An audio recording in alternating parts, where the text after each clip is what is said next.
Everything's good, man. Yeah, sweet. Hello, everyone. Welcome back to Chinspinchats, episode 6. Today, I'm joined by Ben Potter. Hi, Ben. How you doing? All right, good yourself? I'm really good, thank you, mate. I really appreciate you coming on. I'm excited. I'm looking forward to it. So, first of all, for anyone who doesn't know who you are, can you tell people a little bit about yourself? Yeah, it's a funny one, mate. So bear with me because I'll jump backwards and forwards, and we'll see how it goes from there. Yeah. So I started with falcons and birds of prey at like just over 15.5-year-old before I really left school officially, I suppose. You know, I was like suspended a few times and expelled, and then let back in and then out for good type thing. And I fell into the job. I was like super lucky with it. I always mad on like the countryside and mad on animals and all that sort of stuff, you know, and shooting and me fishing and me dogs and birds and everything, but never really touched on the bird of prey side of things. But like I got a whiff there was a job available. I was out of school at the time. I was just getting myself in a bit of bother and stuff, you know. Our mum and dad had split up a few years before, and I was living with our dad. We don't get on. We never see eye to eye anyway. So I thought I'll just kind of have a punt for this job and see if I can get it. Aye. And I got a lift down the back of a bike of a pal, knocked on the door, and I was an idiot when I was younger. Do you know what I mean? I was a bit bolshy, a bit fronty, and like, you know, half shaved head, earrings, you know, and all that carry on. And I just said to the guy, I need a job, and he sort of looked at me and said, I'm not going to give you a job, you know, at this really beautiful like country estate, you know, walled garden bird centre. And I said, I'll just work for free for you. I'll work for free 6 weeks, and if it's not good at the end of it, we'll just say, you know, shake hands and move on. And if it's all right at the end of it, we'll talk about maybe a job and that. And he said, all right. So I would work 6 days a week for free, start at 9 o'clock, finish at 4 o'clock. And I worked nights in a hotel. And my auntie ran the hotel, so I could make the rent each month, and I could like swipe a bit of food out the hotel and get on with it. And it was like, it was a great thing, you know. I didn't make any money really. I had like enough money to feed myself and to run a little motorbike and like just to get by. But all of a sudden I had something that I never had, you know what I mean? I'd always be doing stuff, but I didn't have like a thing, you know, like you've got your fighting, that's your thing in it, and you like your skating and your fishing and everything else. For me, I like fishing, but I liked everything in the countryside, but I didn't have my thing. Yeah. So I got this job, and after 6 weeks, like the old boy that run the place and me got on really well, and it was a husband and wife that were like the managers, and then the old boy owned it and he ran it, and I just got on with them all really well, and I loved it, and I was just like a fat kid in the sweet shop. There were just eagles and vultures and falcons and owls and everything, you know, and I was just given free rein. So on an evening time, everyone would go a bit early. They'd leave at like 5:30. I'd stay till 6 and cut the grass. And when they'd all gone, I'd just be in all the pens with the eagles and stuff. And, you know, just like a kid with a free tour of a zoo every night. Long and short of it, I worked for that old boy for nearly 12 years until he retired. It got took over by a guy bought into it. He was a new owner of it. And I was made a shareholder in it. It never works, does it? You know what I mean? It's not the same as you thought it was going to be. And then it worked. I'm quite funny with myself. I brought some falcons to show you today and that, and I don't mind passing them around so you can have a go at touching them and holding them and being involved with it. But I'm not one for poking and stroking and £3 photographs and all that. I like my stuff to be respected at distance, and it has a job and it works, but it's not a dancing bear, is it? You know what I mean? And I try to always keep that with them. So me and this guy clashed a little bit. So I thought, I'll give it a year and see what happens. It didn't really get any better. So I left there a bit begrudgingly, really, but I had to do something, you know what I mean? You just didn't feel like it was a future. So I left there, set up on my own with birds of prey displays. I borrowed £600 off our man, bought a battered old Bullingo van, got 3 bookings the first month. I'm trying to remember it, so I'm casting my head back now. 3 bookings the first month, a couple of little pest control-y type jobs, pay their back for the van, and I'd do a couple of shows, and then I'd always try and stash a bit. And over the next like year, 18 months, I just got like a right cool team of birds. I was helped out really well. I have a good friend at Keel the Water, Ray, and he sent me a couple of birds down to get me numbers bulked up on, you know, what I had stock wise and that. And then after the first year, we broke even and just took it forward each year. And then it's just grown really. You know, 6 years ago, I bought a little farm that I've got now with my girlfriend Bex. We built I showed you some pictures of huge eagle enclosures. They're 98-foot long, 26-foot high, like 30-foot wide enclosures. They're huge. They're bigger than the house. And we put all the eagles together in breeding pairs, and the vultures I've had to place into zoos since then in conservation projects around the UK, because there's not really a show situation that I can go to at the moment. Like yourself, a lot of life's changed, hasn't it? But you know, it's just another challenge. You move on, don't you, and get on with it. But so I built up the birds of prey displays thing, bought a little farm, built up the little breeding project at home, and just get by and make it work, you know. But them two that are with me today sat behind me just there. They're what I use for like the we call it urban gull control. So it's basically we put a predatory bird in an area where there's a problem bird and it'll leave. Yeah. So to try and understand it, that one bird there could move 1,000 gulls, just like if a tiger ran through a football stadium. Everyone's going to scamper, can't they? Because you all know what it is. I've seen it. I've actually seen it myself at this, the stadium, like the football grounds. I'm not sure what kind of bird it is. It might be, I don't know if it's a sparrowhawk or something like that. I'm not sure what kind of bird it is, but sometimes when you're at the match, obviously when things are back normal, you sometimes see it getting kind of set out from wherever it perches up, and it's obviously the same way to just kind of keep the numbers of the other birds coming out. Yeah, I actually used to work opposite there on the roof of that new Tesco's, doing the same thing. Yeah, opposite that stadium, and light in that area there. But the thing is, as well, with the northeast, especially, we've got so many wild falcons up here. Everything knows what they are. Yeah. So although they're not exactly true peregrine falcons, they're hybrids. No, they haven't got a label, have they? When a seagull looks up and sees that shape of that bird, as long as it's near as damn it there, it's the same thing, and you would get the same reaction. You see, it's mad. So, what kind of bird are they then? If it's not 100% peregrine falcon, what kind of bird is it? Well, they're both hybrids. So the one nearest to me is a peregrine falcon crossed to a lanner. So there's about 180 falcons in the world, and like there's some that like kestrel and merlin and peregrines, but there's loads of others. So in Africa we have like a lanner falcon, which is the world's tightest turning falcon. It can pretty much go back on itself. It's spectacular, but they're not as quick as what a peregrine would be. So they're a common hybrid together to try and pull from both. A bit like if you were going to make a rabbit catching dog or a hare catching dog, you cross the greyhound or a whippet for the speed with something else to get the best. And the other one's a gerfalcon crossed to a cerca, which is again a real common one, because gerfalcon being your largest and cerca your second largest, you get a big falcon. So to get your head around it, the one nearest to me is a female and the other one's a male. Now generally with falcons there's a massive difference in size of them, but with hybrids you can get the males and females about the same sort of size. And I need to hit that sort of size range. About 1.75 pounds, 2 pounds in weight to look like a peregrine type thing. But it's something that I'm super interested in anyway. I remember when I was a kid, I used to spend a lot of time. That's kind of why I'm as interested in the outdoors as I am. I regularly wild camp all the time.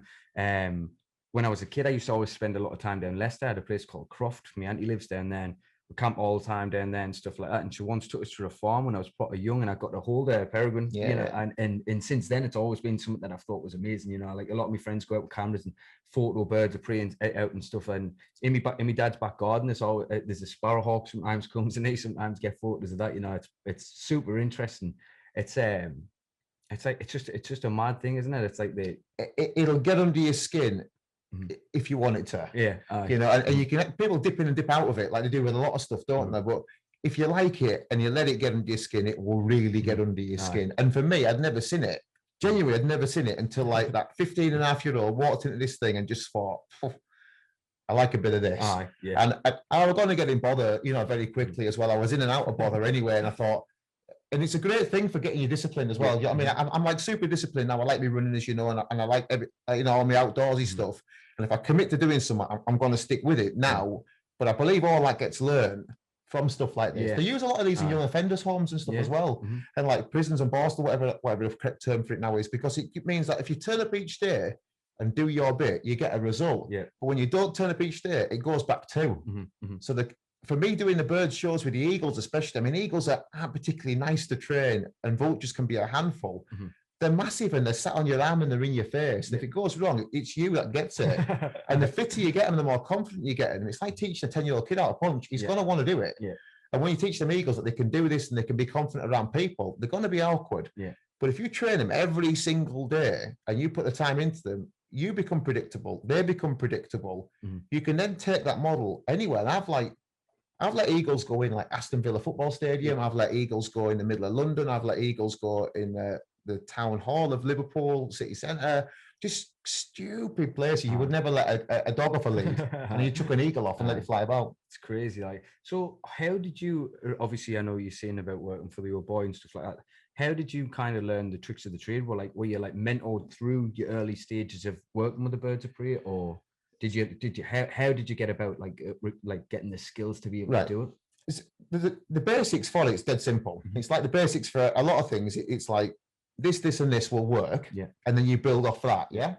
So I worked under a guy called Stuart and his wife Gillian, and they ran the centre like day to day, running the centre, and he trained falcons better than anyone I've ever known. But that's all he really was interested in. So you can train an owl or a hawk, whatever, but he was an obsessive falcon trainer.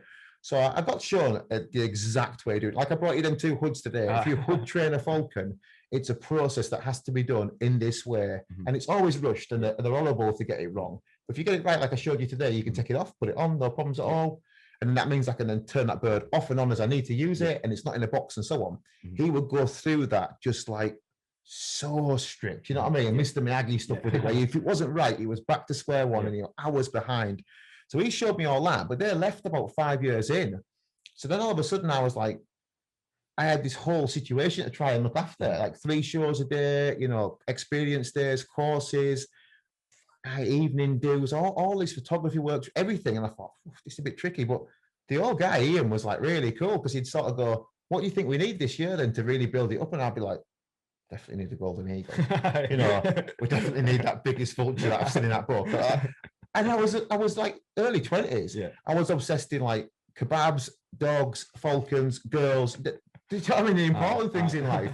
And this guy sort of open checkbooking me each year and saying, do you think we should get one of these? I'm going, can we get something a bit bigger? He'd be like, yeah, if you want. I'd be like, and it would arrive in a box, you know, and that was the coolest thing ever. So you sort of go, well, it's here now. I've got to learn how to do it. So a lot of what I learned was my birds were quite ignorant for the shows. I would let them off, and if I liked what they did, I would reward them. And if I didn't like it, I just ignore them, sit back, and then let them suss it out. And you would almost be able to sit back and let that bird fly about in a real cool, natural way, which is the best bit about it, isn't it? And then it would do it to get food from you, as opposed to master and commander. I'm whistling you jump through a ring of fire. Well, that's not my cup of tea. That. And it got to the point where you could have like 2 or 3 flying about, and then you could bring another one in, and one could go out, and it was really quite a nice thing, you know. And we had loads of like volunteer kids, like 14 volunteer kids, and then I'm still good friends with all of them now as well.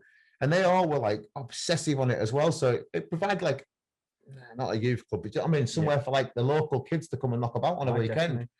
So yes, I learned it as I went along.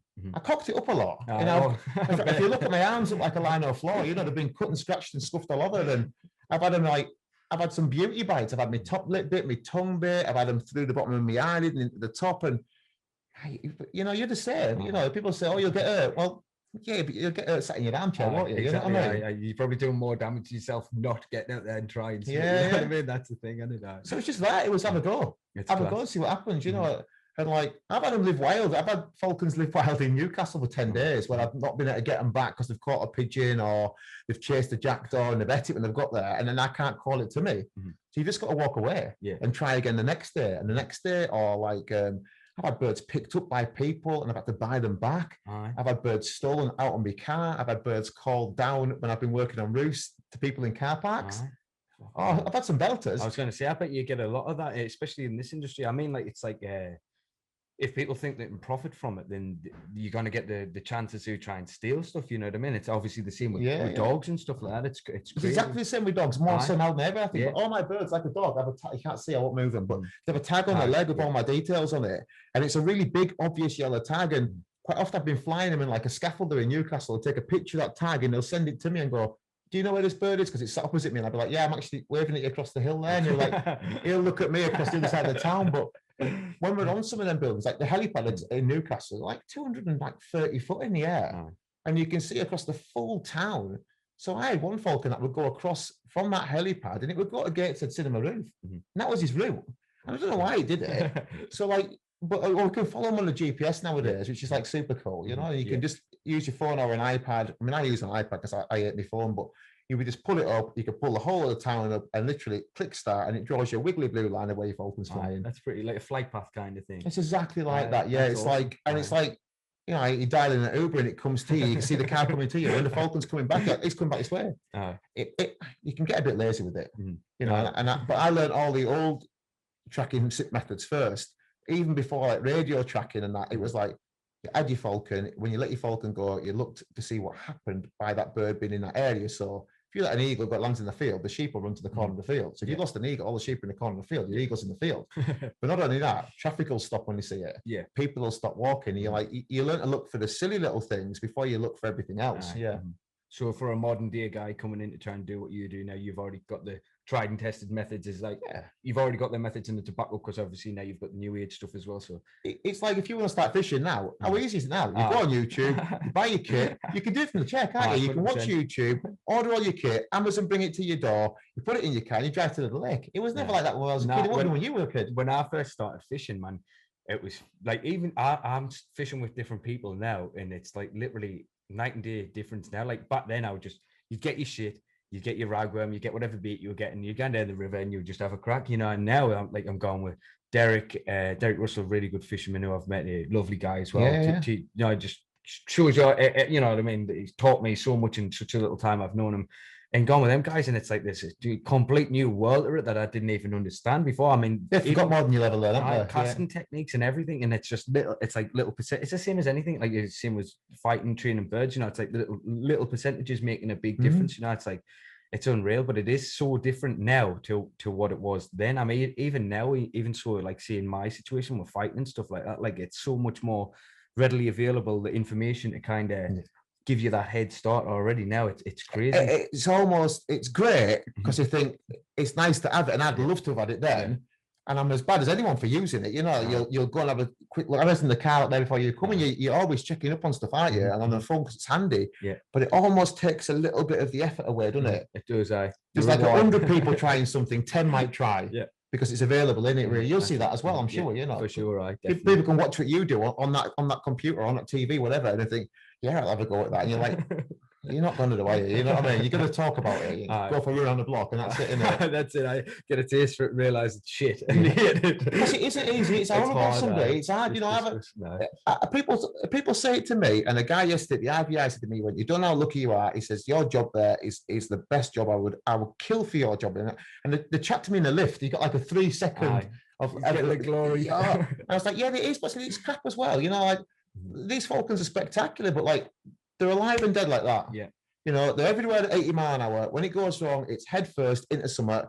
There's no comeback from that. So they're amazing. When you hold it in your hands, you think, I spent 6 weeks training that, 6 years perfecting it, and it's just done, gone now. You know, it might be 500 a grand, whatever it is, doesn't matter. That's like your tool for your job. You know what I mean? It's your relationship, your tool to the job. It's like with a dog too. I always think dogs should live for 100 years. For the amount of effort you put into a dog. You know, I had a German Shepherd lived to be 11 years and 11 months.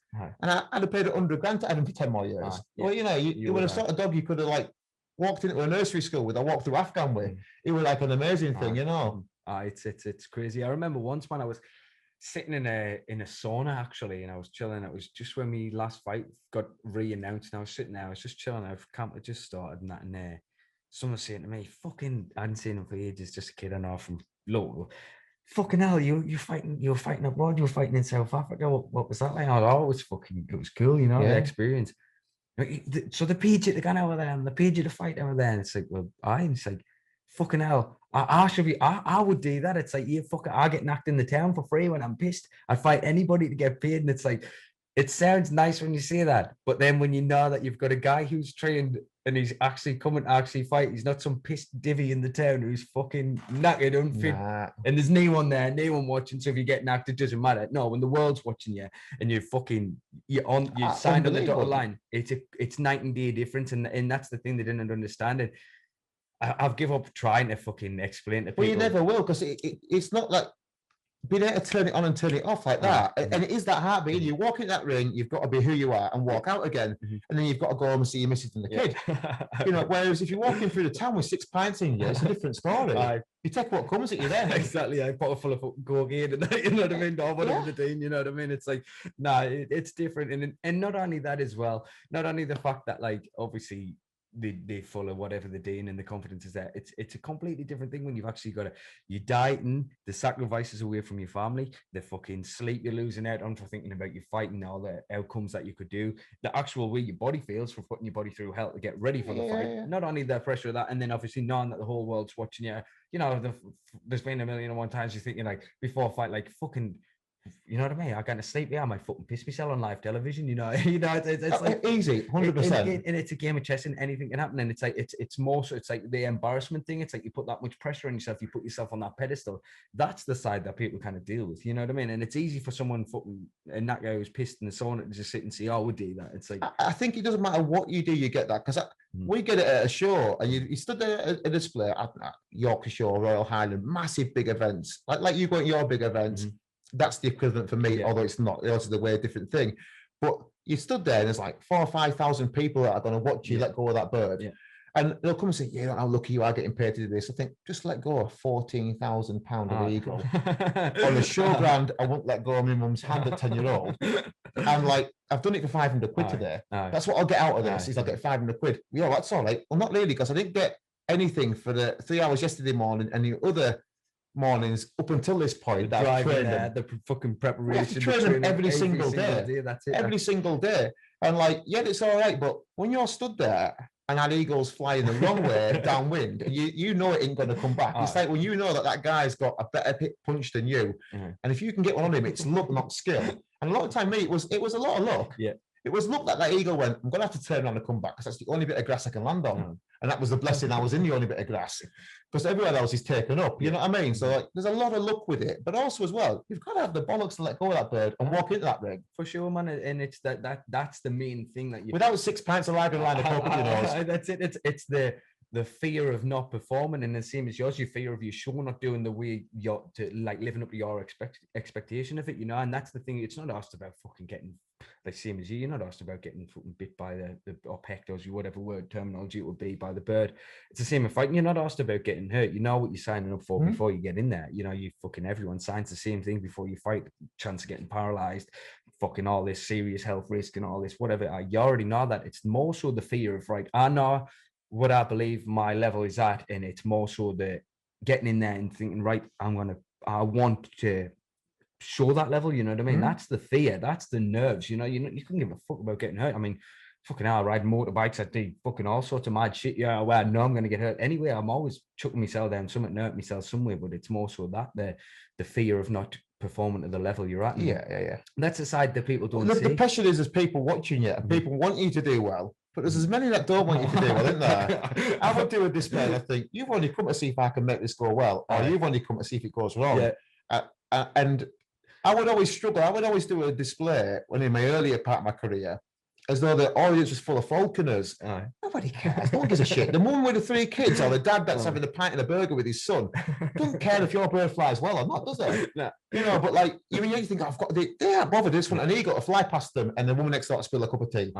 So when you start looking at doing the display for the general public and doing a display for your general audience, most of the people that watching you fight have never seriously stood toe to toe and had a proper fight. Or half of them haven't even been in the gym. I've probably 5 fights in my life, and I think 4 of them were my own dad when I was a kid.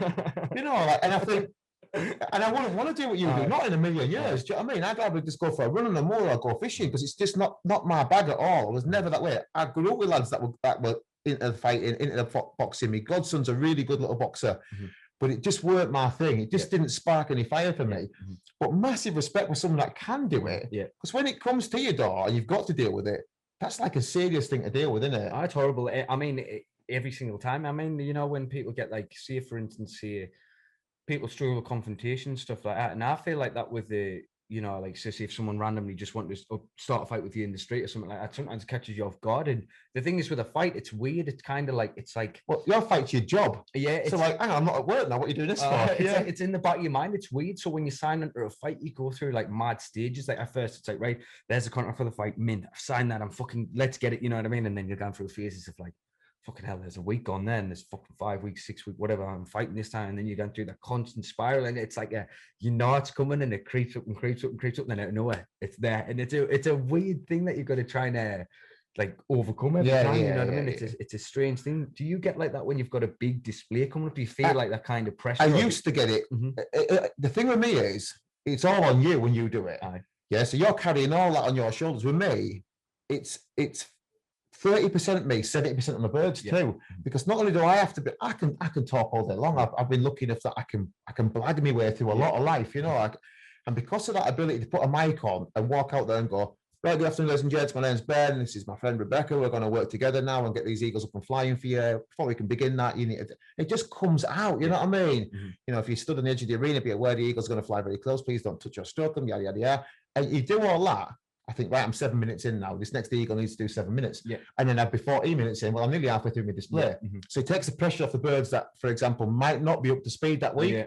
Because birds are animals, you know, like at the end of the day, you think, it's a free spirit. Yeah. And like that one is solid. You know for the fact, you take that bird no matter what happens. I mean, I let go of the world's biggest eagle at the biggest steam fair in Europe, of all places, Dorset Steam Fair, and it's like comes back with a toddler.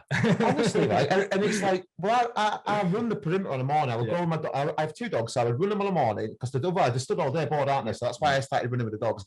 So I'd run them around the perimeter, and it's 6.4 mile on the perimeter of that showground. It's like 500 acres of steam engines. I let that eagle go, and I watched it fly out, and it flew out. And as it turned across the sky there, I'm talking away, like, but I'm always watching as well. I seen a Ferris wheel going round. I seen a monster truck jump in the air. I seen 2 freestyle motocross lads, and that was that arena. Aye. And as you come back, it came back round the corner over the World War I and II reenactment where cannons were going off and landed next to me. And you're like, fucking hell. But nobody really takes that. If you're an eagle, you go, fucking steam fair, I'm gone. And they do it. So that bird there, I would think, is so solid because I know it'll do that. But the one at the start, if any of that happened in his display, he's fucking he just got to land in the car park and panic and jump around all day until you found him and got him back on track. Because his personality would be like me going to do your job and you got to do mine. Yeah. Your skill set suits your thing and it doesn't suit mine. And that eagle at the start is like out, bang, bang, bang, back in. Yeah. And let's get to something which is a bit more slowed, and that'll take its time. Let's keep one in the arena. Let's send one right out that then turns around and comes right back. And that'll take a while. Yeah. That's all it has to do. And you would sort of stage it like that. And so my whole show was built around how well them particular 5 birds at the time were working. Because I could usually blag it, even if it was going wrong. Because then my Rebecca's super good. She would like sneak off, and I would like be watching her off, and she would recover the bird while I filled in with something else and back on track. You know, and like we could get away with it. So do you strategize? So see, have you seen you did the perimeter check and stuff like that? So do you have like a general plan before your show goes up? So you see, for instance, as you've got your like main one bird who you know is gonna you nailed on the one that's gonna perform. Would you kind of give that like an allocated slot to then kind of set your other ones up from that? So it's kind of got a bit of See, you dynamically risk assess every show you put onto. You sort of go to this show, I'm at Bouncy Castle, Blue Rope, and a loose Staffordshire. You know there's going to be trouble. You know what I mean? Or you get to some shows, it'd be like nice 5-bar gate fencing right around it all, security guards at every corner. You know, everything is just. You think this is going to be a lot of this.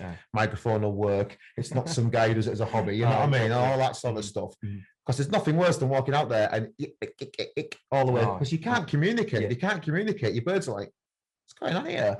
And it all comes out, you know what I mean? So it has to flow. So for me, I would just start the same every time. I would let the bald eagle go. He would fly around, find Rebecca, and land with Rebecca. We'd have a little look around, see where all the dogs were in the extendable leads that have been stupid, the noisy kid, the food that's on the floor, the young farmers throwing burgers and beer bottles. And you know then off that first flight what's going to happen. And you would work them backwards and forwards. And if it's all going nicely, brilliant stuff, ego in. We then let the nice little vulture, the hooded out. We then let the white-back vulture out, put the hooded in and let the white-headed off. And the 3 would bounce off each other. And then that would take you to about 20, 25 minutes. And then you'd build it right up and let that massive big Stella sea eagle off. And she was such an angel. You just finished the show nicely. Oh, nice. And I just did the same thing usually twice round. And if any of them, if or but, I could extend part of the other one to cover me, he said. That's ideal. So somebody actually messaged me, one of my friends, Austin, he messages, and because I knew you did birds of prey and it was falcons and stuff like that, or falcons, sorry. Have you ever worked with owls? That was one of the questions I got. And do you own any? That was his question. He says, will you ask Ben if he actually owns an owl or if he's had any? Or what we'll do is, there's a couple of things we can do which are really funny. I do have some owls. I used to have quite a lot. When I first worked, we had loads. We had 70 different types. Because there's like 363 or something, 364 different owls in the world. I'll get pulled on that, but there's a ton of owls, you know? And there's like an owl for every job. In the UK, there's only like 5.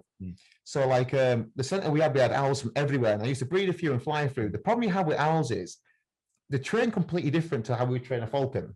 So in a real quick nutshell, so I'll make it super fast.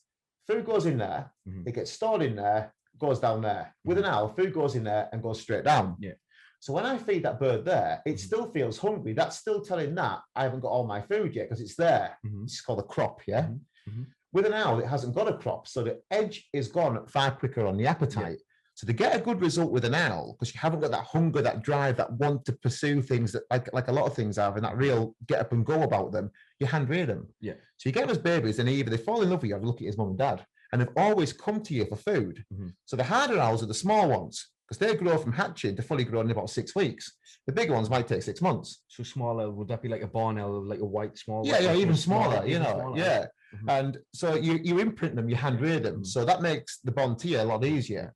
Now, I always liked eagle, whatever, the bigger owls. So European eagle owls, Urals, great greys. And at home, I have what you call Varro's eagle owl or milky eagle owls, which are like an African eagle owl that live in like semi-wooded area, and they hunt monkeys. Yeah. And they're like the coolest thing in the world. I'll send you some pictures. As well. Yeah, they're massive. They're like a great big black and grey owl that'll stand about 2.5, 3 foot tall. There was a question I was going to ask you. It was, I can't remember one of my friends, and sorry for interrupting you on this. It was just while it popped into my head there. You said it was the European eagle owl. Yeah. How tall are they? Are they the really tall massive. ones? It's huge. Yeah, European eagle owls like the world's largest species of owls. Like the Siberians are slightly bigger, but they're big. They're not particularly weighty. If you grabbed it and squashed it, it's like a pillar. Yeah. You know what I mean? There's nothing to them, structure of them wise. But like they'll stand 2.5 to 3 foot tall. They do occur in the UK in the wild, but they shouldn't do really, because they're not technically an indigenous species to this country, is the argument. Some people say, no, they were here once over, they were all killed, and now they're not here, but now they've escaped, they're back here again. Well, that's what I was going to tell you about. So basically, and apologies, I know this story. And apologies to anybody if they're listening, if my terminology of the word's wrong. I'm not really, I'm not trying to be politically incorrect or anything like that, but my friend's got a lot of land, and there was one landed, his dad's got really bad vision. And he's got loads of land. It's where I got that roadie's head from that I just cut off the other day from the one that got knocked over.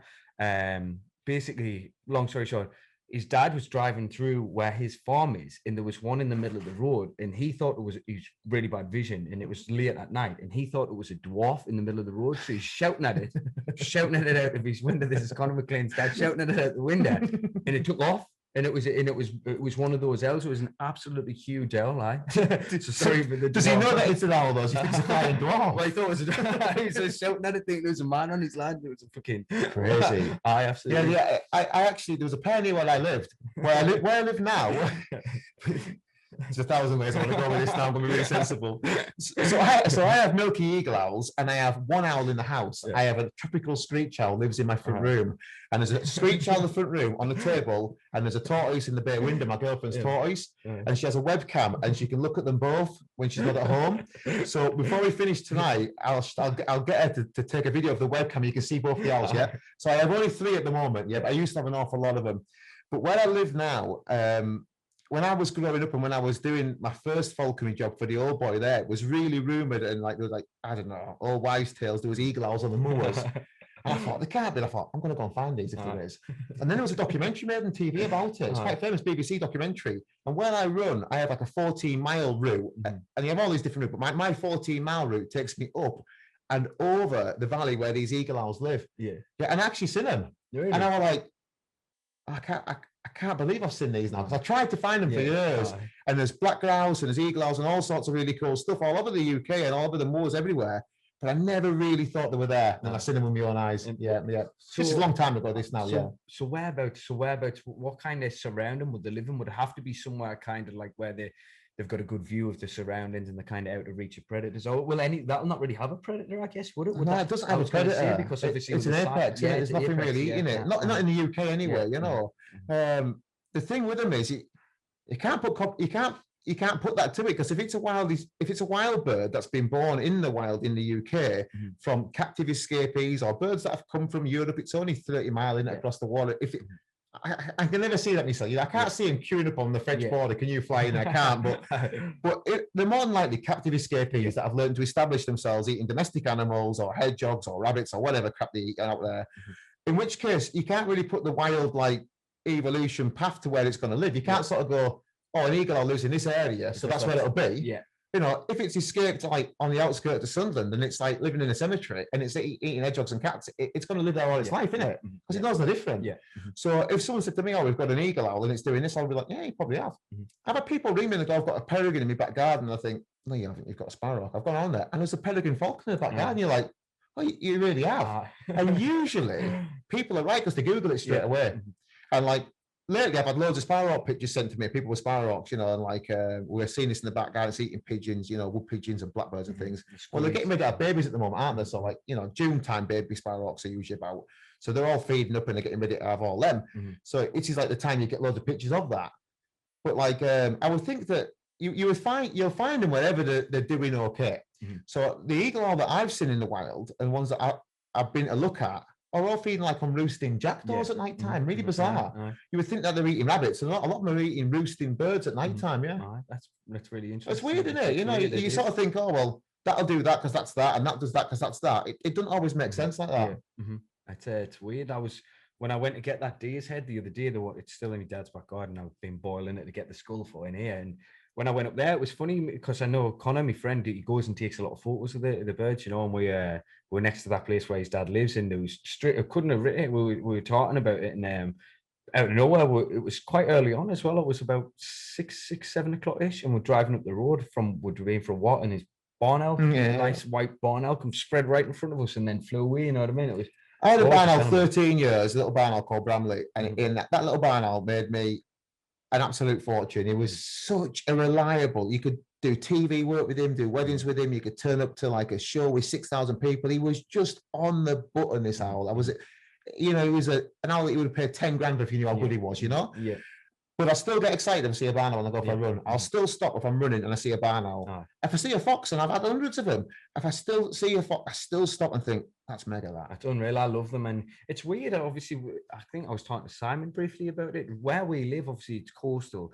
And a lot of the time when I'm driving home late at night along the coast, I see them all the way up and down there. It's crazy. It's untouched long grass, in it. It's perfect for like all the food species. And one time I seen it, it was down next to Hendon. There's these huge big walls next to the big gas container. I know what you mean. And like, I couldn't believe it. Like, the fox ran across the road, and the big wall, it literally effortless. Up the wall of it. Effortless, just up the wall straight over. I couldn't, and to see that, I was just blown away by it. I couldn't believe how I see some stuff sometimes, and like, you get so captivated by it that you lose what you're doing. I was up at a massive chemical tower down Seal Sands years ago, and I used to have a Toyota van. I parked the van there, and the falcons that sat there outside the van in the sun, and I'm up the tower flying a hawk. And I'm watching this fox below me. I thought, it's a weird place for a fox to live on here. I wonder what it's eating on here. And it walked straight across to my van. I was like, and I thought, there's no way I'm going to get off here in time and get to it. And all the falcons are sat outside the van. He went into the side door of the van. It grabbed the carrier bag with my signies in it, ran off with it. And you're like, thank God it took the signies. That's what it's doing. You know what I mean? But it's like, it's amazing. Nature will always find a way, won't it? It'll find a way. The unbelievable animals, like, another thing as well is badgers. I've only ever seen, except for dead ones on the roads and stuff like that, I've only ever seen one live, and we went for a drive, and I seen on the side of the road, and it was running next to the car, and it was like a dog. It was massive. Absolutely massive. I couldn't believe it, man. I always wanted a good badger school for the wall. I'm a bit like you, man. I love all this. Yeah, I've got a location where apparently one of them is on the side of the road, so and it's supposed to be all right. So I'm going to gang. The only thing is, well, I'm going to ruin that for you now. Maybe I hope I don't. But my pal's a really, really good taxidermist called Carl Church, and if you have a look at Carl, his work is fantastic. Carl said to me, 9 times out of 10, when a badger's going to get hit by a car, it realizes it, turns around and bites the bumper. Oh, really? So it usually smashes them up. You know what I mean? Because where I live on that road, that 66 going across, you see loads of them on there. And some of them big blocks are just, they're a mental creature, aren't they? I've stopped and had a look at them, and they're just like, they're just such a massive animal. Savage. Hopefully, as I say, I'll keep you in the loop about it. Fingers crossed, hopefully I can get one, because I'd love. Obviously, I would never kill one or anything like that, but if I got the chance to get one of the skulls, I would love. I just think it's such a waste when you see stuff like that there. I'll stop for a deer carcass, like I'll stop for a hare, or I'll stop for stuff at the roadside to feed my birds. But like, if it's a deer with nice antlers, they're off and I'm having them, because I think, well, he's only going to get rid of 100 times. That's exactly what I mean. Like I put there, basically that roe deer got hit, and it got my mate's dad, the one I told you about, pulled it off the side of the road, flung it in the forest for the foxes and stuff like that, and told Connor about it. And Connor told me, and he was like, "Oh, basically saying I don't know if maybe the scent of me's gone on it, and it's kind of deterring everything away from coming and getting it, because he thought the foxes would have got it, and it was still there and completely untouched. So I went up and I was like, well, see if it gone to waste. I'll take its head home and I'll get its skull and I'll use it. You know, see, it's gonna be waste anyway. And I'll put that on. And I was saying to people, who's got a big enough pot for us to boil his teeth in? And everyone was like messaging us saying, you fucking lunatic and that. And I was like, nah, my missus is like, well, that's the most random thing ever. You're weirdo and that. And I was like, nah, that's literally it's given. I hate seeing waste. I hate waste. That kills me. And my house is just full of weird and random stuff that I've either been given by good friends, that I've either found it, made it, created it, grown it, whatever. And I've got like everything from like an avocado tree my pal gave me for Christmas to like a massive resin tiger's head on a wall. My friend Carl made me as a present. Unreal. My pal Kenny made me a huge table out of you when I moved in the house. It's beautiful. But if you don't have them things, what exactly what a boring life. You know that's what I mean. I've got someone funny that you're saying that about the resin there. I mean, mate, he's got his own podcast and he does comedy stuff and that. And he put a photo on it before, and it was like loads of random stuff that he got. I don't know if he'd been to a car booty or something like that, and loads of random bits. And I was like, mate, I've wanted one of them for forever. You know, the resin with the animals inside it was an insect. And straight away, I was like, I need one of them. He said, oh, I'll fucking send you it up. So he was going to come up and see us, but his car's wrecked. So he's going to post us it up, and it's a scorpion in a resin block. I'm going to have it. I'm just going to leave it on that table. I mean, if you look about here, I'm exactly the same. You know, this there, my friend Ryan James gave us it the other day. And funnily enough, the how I met Ryan James was he was the person who fought my first ever fight. I was like 12-year-old, my first boxing fight, and I fought him, and I've still kept in touch with him still till this day. And he gave us this the other day, and he was in the army, and somebody made him that in Kenya. You know, just like just random little bits like that. I think it's hilarious. You know, like me, them bandages there. That's from my fight when I fought Nathan Grayson, who's one of my really close friends forever now. And still covered in blood off where I punched my face in, and just different bits and bobs like gloves and just any random shit. That's why I put that post. It's all part of your life, isn't it? I love it. I love just random little things. I'm probably a bit of a hoarder, to be honest, but I love it. But it all has a relevance, doesn't it? That's it. It's got a little story. Rye Smith give us that, you know, like he's had that for years, you know, in his barbershop, and just cool shit like that. That gun there I had some good guns before and got rid of them all. And my mate Daz give us that. That's just some Japanese gun that lived in his house, and we just used to mess about with it, you know. Yeah. Cool little bits. I have a lot of rifles, a lot of guns, and all that. But you know, if you said to me I could never shoot again, or I could never go fishing again, I'd give you the guns tomorrow. Would you? Yeah, I can take them all. I use them every day, pretty much for my job. Yeah, we do a lot of commercial pest control. I'm like, there'll be a pigeon sat in Asda, and I've got to go and get it before the shop opens or something. It's just like, you know, just one shot little wonders type thing. But for me, the shooting I can take or leave. I've never been a shooter. I can shoot, and I'm lucky that I can shoot very well. Yeah. And I would go to Scotland when I was a bit younger and on stalk on the Isle of Jura. But now I just go up there and I run the fells. Yeah. And I go up there with lads and they'll stalk, and I'll walk along with them a lot of the time just to watch it, because I love watching it. And I have no need for that animal now. I've done it. I've tried it. Yeah, it was all right. It's not really my bag, but I love the whole experience. Yeah. But last time I spent like 3 days watching the mountain goats and watching the eagles chase them. And I'm like, that's my... I would love to see that. Yeah, it's simple. And I've kept white-tailed sea eagles. So I'm seeing what I've kept actually doing what I've told everyone it does for the last 10 years in the arena, right in front of me. But I ran up that mountain first and sat there watching it happen. And that, for me, I think I sort of earned that experience. Yeah, exactly. That's it. It's like people say to me, like a lot of the time, like with fishing, I mean, like obviously it's getting a lot better now, like fishing places and knowing the right times to fish the places and the right tides and the right winds and stuff like that. And just as I say, learning all this kind of stuff from the likes of Derek and people like that and getting more familiar with it. But like, I mean, I've sat there for nearly 20 hours before, and people say like, how can you just sit there in the cold and do that? And it's like, wait, if you kind of sit by yourself and be with your own thoughts and be in peace, just chilling, then there's something gone wrong with you. I've done 6 days in France, didn't catch a fish. I couldn't. 6 days. I would do. Honestly, there's, in my opinion, there's no better. You're just sitting with you. And then me and I lasted 6 hours on one lake and had the 48-pound catfish in the lake out of it. You just don't know. But for me, don't go there just to catch the fish, because it'll be an empty reward for you.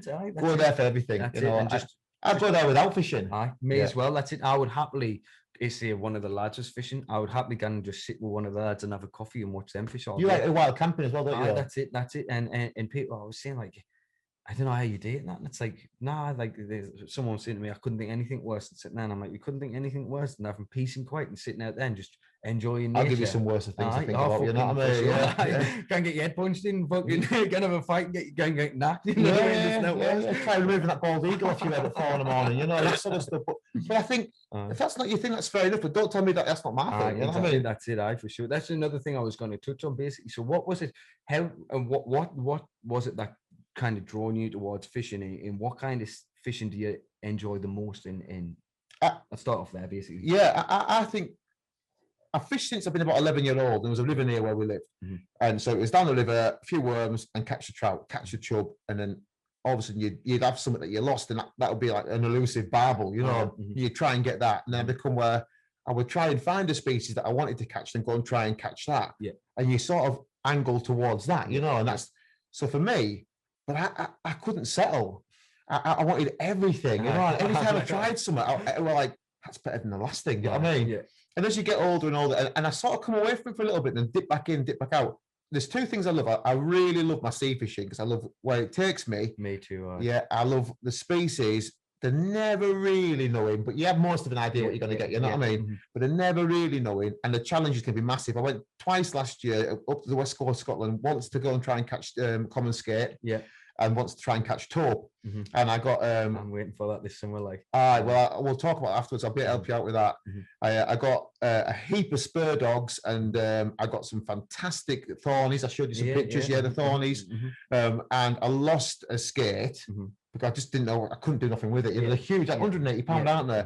But that, for me, while I was doing that, though, there were peregrines, there were sea eagles, there were otters. We camped wild. We hiked out to where it was, and we camped wild. I get up in the morning, I go for a run in the morning, come back, get myself cleaned up, fry up some breakfast, you know, like big butty and all that. Because the thing with running a lot is you can eat what you want, can't you? 100%, aye. And I'm like the greediest lad you've ever met. I may as well. Sorry if I passed it at the minute because the training's not the same. You're not a fat lad, but you come in and out of your condition, don't you? And for me, I love me tucker. I've been without food in my life where I've had like 11p cans of rice pudding and like 29p bread loaves. So when you've got a couple of quid and you can afford a chicken pack or something, you know, I'll do the full pack of chicken breasts. You know what I mean? Yeah. So I love all that sort of stuff. So I'm obsessed about carp fishing. I've always carp fished, and I love me carp fishing. I love the whole setting a trap, like setting a snare or setting a mole trap or whatever, and waiting for it to work and seeing if you got it right. See if the animal come along that route you thought it would and did what you thought it would to get it into your hands. Yeah. Because the animal don't belong to anyone until it's in the hands of the man that caught it. It's the oldest thing in the world, isn't it? Definitely, and that for me really hit what I like. I don't want to eat it. I just want to see if I can catch it, and I've done it. I've outwitted it that day, you know. But the problem with the carp, problem with the carp fishing is I don't like a lot of what goes with it. 24 cans of Stella, TVs in your bibbies. No, that's not for me. That, you know what I mean? If there was a carp lake 15 mile inland somewhere, you have to go through a forest and hike up to get to it. That's a bit of me, that, you know what I mean? And like, you're living off what you can, but you're not going to get that because it's angled to get people there, isn't it? That's why I like the west coast of Scotland. You know, you got the water like up along the cliffs and stuff like that. And we fished the east a bit this year as well, and we went to St. Abs and Eyemouth and that as well, and it's just as mega. I've heard. Yeah, that's one of the places I'd love to go. I mean, obviously we went up the west coast and for the Thornies, you know, I got 5, and one of them was nice, decent size. You know what I mean? It's one of the new species to me that I've always wanted to catch, but never caught, you know. So obviously I'm looking forward. I think we're going to try and get out this weekend, Sunday or somewhere nice. And that was one of the things for me. I was going to ask you, what was your kind of, obviously I know you do a lot of freshwater fishing and sea fishing as well, but what's your favorite fish, your favorite species of fish that you've caught? It was something I was interested in when I seen your photos, and that was or your best catch, essentially. What would you consider? I've been to Norway a few times. Desperate. This year's the year. Hopefully, I'll put you in touch with the kid that we got there with. His lad called Phil from Driffield, and he runs the holidays out there. He's such a good lad, and he puts you there onto. Just tells you where to go and leads you to it. And I had like a 15-pound pollock in Norway, and it just went off like a train. You know what I mean? On real light gear, it was mega fun. And I sussed out very quickly how to catch the ling out there. And I sent you some pictures of big ling, and that was mega. And I've got a video on my phone of me with that ling, and while I'm playing it, a sea otter comes and grabs it. And I've got the 2 on the line, and they're spinning, and the sea otter's trying to rive it off, and I'm not going to give it back. And it's a battle. It's beauty. Oh, you're like, sure. I'll show you the video of that. You can have that and post it if you want. It's a mega video. Sure, I will. I'll put it on the stories. It's a really good video. That's another thing that a lot of people don't realize up here. Like, ling is a fish that's regularly used in fish shops. You know what I mean? That's really good eating. Cod relative, if I'm not mistaken. I think it's along them lines or taste similar or whatever. But that's another thing. You know, I've never caught. I mean, people's caught ling off South Shields Pier and that. You know what I mean? I've never personally caught one, but it's a fish that I would love to catch. You know what I mean? Another species I've always wanted to catch is the hounds. You know, that's what we're going to hunt. I've never had a smooth hound, but I know real good places for them as well. So again, we'll look at that. Definitely. I think for me, I love me cod fishing in winter. I love everything about going out October to like March, cold nights, freezing cold, and stood there, you know, to see if you can hack it out. And when you get a result on them cod, you get a result, don't you? If you get a belter or you get 5 or 6 fish and it come away nicely, or sometimes get more, but that's a good result. I love that. Earning it. Yeah. I love me going abroad for a bit of fishing. So I love the Norway fishing. I love the French carp fishing. So I love me carp as well. And like, but I love the whole going to try and get something new. And I said this year, there's a few things I really want to do at some point. I've never caught a salmon in a river. But I want to catch it when I am allowed to catch it. Yeah. Because for me, that has to be the way it is, which is really, really stupid and immature. But the first ever hare I caught with a lurcher. You know what I mean? Not with a ground on me. You go and knack your first hare, but catch your first hare. The first, I love that. Yeah, you can't do that. You're not allowed to do that. Well, I'm going to have to go and try and catch that salmon. You know what I mean? I'm not going to gamekeeper's door and 10. I'm going to go and do it type thing. But so I'd love to catch a salmon. I'd love to catch, you know, a big common skate. And I'd love to try and catch a shore caught shark. So go somewhere I can fish for shark from the shore. That's what I've always wanted to do. It's mega, wasn't it? There's a guy on my Instagram. He lives in South Africa, and I missed my chance to do it. I fought out there 3 times, and 2 of the times I fought in Cape Town.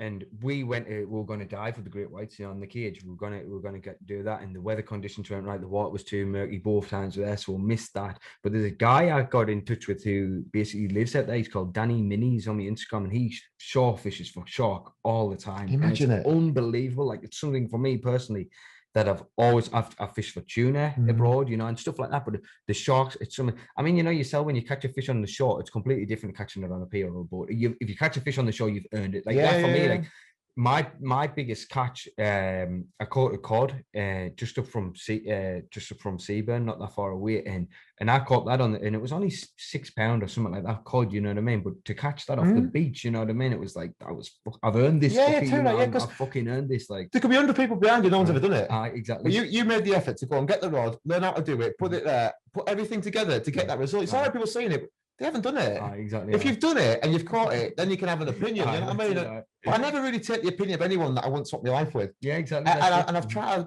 to live it like that. I think, I mean, Bob, what you said, you know what I mean? You're like, you know, 52 and be your mum. I'm not going to listen to you, am I? You know what I mean? You wouldn't take criticism. You wouldn't take advice from someone. You wouldn't take criticism from kind of thing. But whichever way the phrase is, you know, it's the same thing. It's But anyone that's caught a fish in the sea off their own back with a rod and line a bit, or even I don't care how you've caught it, you've earned that fish. It's not easy. It's a big thing. And I eat them as well. You know, I come home and it's not wasted. If I would never. It's the same as hunting. You know, I'm not one of them who would go out and hunt and just kill something for the sake of it. You know, if I was going to hunt it, the same as you know, we'd go to your birds or you'd eat it or whatever. It's the same when I'm fishing. Anything I catch, if I'm not going to eat it, I just put it straight back. You know what I mean? And a lot of the times, they say the bigger cod that I've caught and stuff like that, or whatever, I'll always fill it up. I mean, I eat it, my missus eats it, I give the band some. You know what I mean? And I'm lucky because, like, whatever, I hate seeing waste like yourself as well, and I hate seeing the pointless catching or killing or something just for the sake of doing it. You know, don't get me wrong. I've gone out there and I've deer stalked. You know what I mean? But like, I've shot hundreds of deer because I've shot them for bird food. Yeah. And I felt obliged by keeping a vulture or by keeping an eagle to feed it a wild-based diet. So I don't even know, like, you know, I don't even know, like, artificially reared stuff. So I don't buy the day-old chicks and the rats and the quail and the mice. I buy squirrels off the keepers. I buy rabbits. I buy hares. I shoot a few deer. I get wood pigeons from kiddies in Sheffield that shoot them with steel shot for me.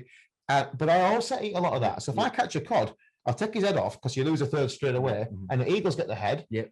I'll then fillet that fish up, and I'll give the bones and the tail to me dogs. Yep. And then I'll have the fillets for myself. And I think, mega! I've had the whole of that animal has been used. Yeah. But none of it's wasted. And when we're running that, you know, because like this is the biggest problem I get. You said, what fishing do I like better? I love it all, but the problem I get is with carp fishing. I love carp fishing, but after 2 days of being sat there, I need to go for a run. Yeah. I just feel like I'm getting fat, and it's ridiculous. But I run like 40, 50 miles a week, and nearly every week. I like my gym in the morning and my running, or I like it on an evening, but most of the time I do it twice a day anyway, just because it's good for me head, I think. You know what I mean? I don't train like you lads train. I'll just do me couple of hours either end, but I do nothing less than 8 miles. All my runs are 8 miles or more. That's what I've always done. And I've run like up to, I try to do 100 and I managed to get 86 of it. I strategized it wrong and cocked up. But I've done 50s, 40s, 30s, multiple marathon distances, but I don't run competitively. Yeah. Because I just love the running. Yeah, you're doing it for your own benefit. I've done a couple of fell races and I hated it. Yeah. I hated it. I did all right as well. Yeah. I finished like halfway through the pack on the first time, and the second time I went back to it, I was the first non-club runner back in. So I've done all right, but just not for me. That running for me was something that I could go and just like put my shit in order in. And go away, or just go and turn off a little bit from like the day to day. That's why I like running. I mean, didn't get this wrong. For the same, as much as I love it, I hate it. You know, I mean, I don't think you ever enjoy it. Yeah, it's discipline, isn't it? And it's forcing yourself to do it. And once you're out there, you love it. Once you're back, you get that kind of runner's high, didn't you? You love it. But for me, the runner's high is feeling smug. Yeah, exactly. I did it. Yeah, and everyone else is in bed still. That's why. That's why I let you know when it's cold and you're fucking freezing and you're hating it. The wind's in your face and it's killing you running up the hill. It's like, oh, I've done this and they haven't. That's what it is. And for me personally, I always just like to run and use it to kind of get rid of some demons. You know, if you've got a fight coming up, I mean, it's the fucking scariest thing in the world, realistically, in the back of your mind. You know, you block it out, but your running kind of shuts that out. And at the same time, if you had problems before you run, when you finish the long run, you've usually put them in order. Yeah, exactly. That's it. And at the same time, I love to go through and think through the process, right? Here, so I'm going to be warming up, right? I'm going to be getting loose. What am I going to use in the fight? What am I going to try and implement? How different strategies and stuff, and try and visualize. You know, I visualize even just down to the smell of the gloves, to walking out, and I try and feel that kind of fight nerves, the fight feeling. I try and get that, and that helps us through the run a lot, you know. And it's strategizing, and it helps us even all the way up to the fight. You know, like gone into the fight, it's kind of like I've already kind of put myself through it, you know. So it's a kind of good way to prepare for it. I feel as well, if you've losing control of a lot of stuff, you've got control of that, haven't you? I could choose how fast I run, how far I go, how long I'm out for, how I either push or how I either don't push. And like we're running with me, you'll have this too. Everyone will want to come to the gym, watch you fight. Everyone will want to come to your nights out. Everyone will come and sit in here and do all this. But not many want to come for a run with you. Yeah. Do you know what I mean? That's your thing, isn't it? You know, I said I'm going to go for a run, I go, how far are you going to go? I don't know, 8 miles ago. Fuck that. And if I said 2, they'd be all with me. But I think I'll sort of look at them and go, 12? You know what I mean? And like, because I'm at a nice fitness now where I'll do an half mile and 2-3 times a month and longer if I want to. But 8 mile I just do I love it. You know, so with my dogs always, you see. So I get my 2 dogs out and I go and do that with my dogs and I can just shut off and like, I'm not going to go over all of last year, but last year was quite tricky for a lot of people. Last year was tricky for me. Our man got poorly and died last year. So while is that right? Yeah, MS. She had MS from before I was born and then eventually died of pneumonia. It was just before our birthday. So this year, I think this year in October, it'll be like 2 years. That's crazy, isn't it? It's mad, eh? Yeah, and for me, my mum had a cough at Christmas, and then on the 2nd of January, told she had like terminal cancer and 4 months. So I moved her to the farm with me. Yeah. She lived on her own, my mum. And I thought, well, we've got control straight away there. You know what I mean? She can have a nice life. My brother's fantastic. You've had a chat with my brother. He put all of the finances in order for it. So there's no worry of that. We sorted everything out and had like a right cool 4 months with our mum. Do you know what I mean? And like we did have a really good, it was shit for it, and it was the best situation of a shit situation. But I couldn't control that. You know what I mean? I could only get up in the morning, make a breakfast, lunch, and tea, and help her with it all. I couldn't go and do the bird shows. The bird shows had stopped. The COVID had shut everything down. But at least we had our little 9 acres of farm and like a nice little situation. And I could go for a run, and I could run at my house, the full perimeter of where I live, but only ever be a mile away from home. So I could go and do a 10-mile run, but I could cut in a mile and be back like that if there was a problem. So I guess I had control still. And you need sometimes to feel like you've still got a bit of control, don't you? Definitely, 100%. It is.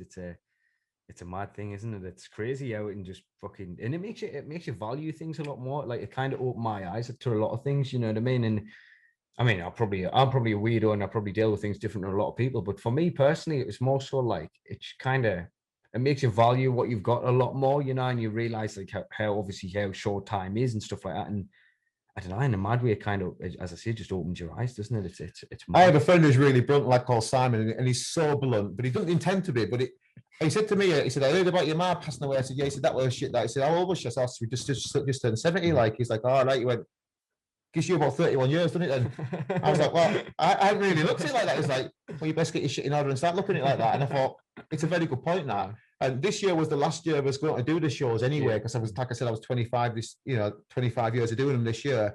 And as well, I didn't want to be like the last lying Tim. I thought I'd done my time with it. It was nice. It was coming to an end for me. But my hand was slightly forced through that. And then obviously seeing our man being poorly and getting through that, you think, there's a bit more to this. I've done like the biggest shows in the UK that I ever wanted to do with the biggest Eagles. And I believe I did them the best of my ability. And I loved it. But that avenue's not there now. But There'll be another avenue. So like the bird control works great. My Rebecca, like she's a fully qualified pest controller. She's flying with that job. She's mad in the strongman stuff. Yeah. So I'm 80 kilos, mate, and like I'm a little bit heavy at 80 kilos. I like to be 78, but like, I like me tucker at the moment, but I'm still running a lot.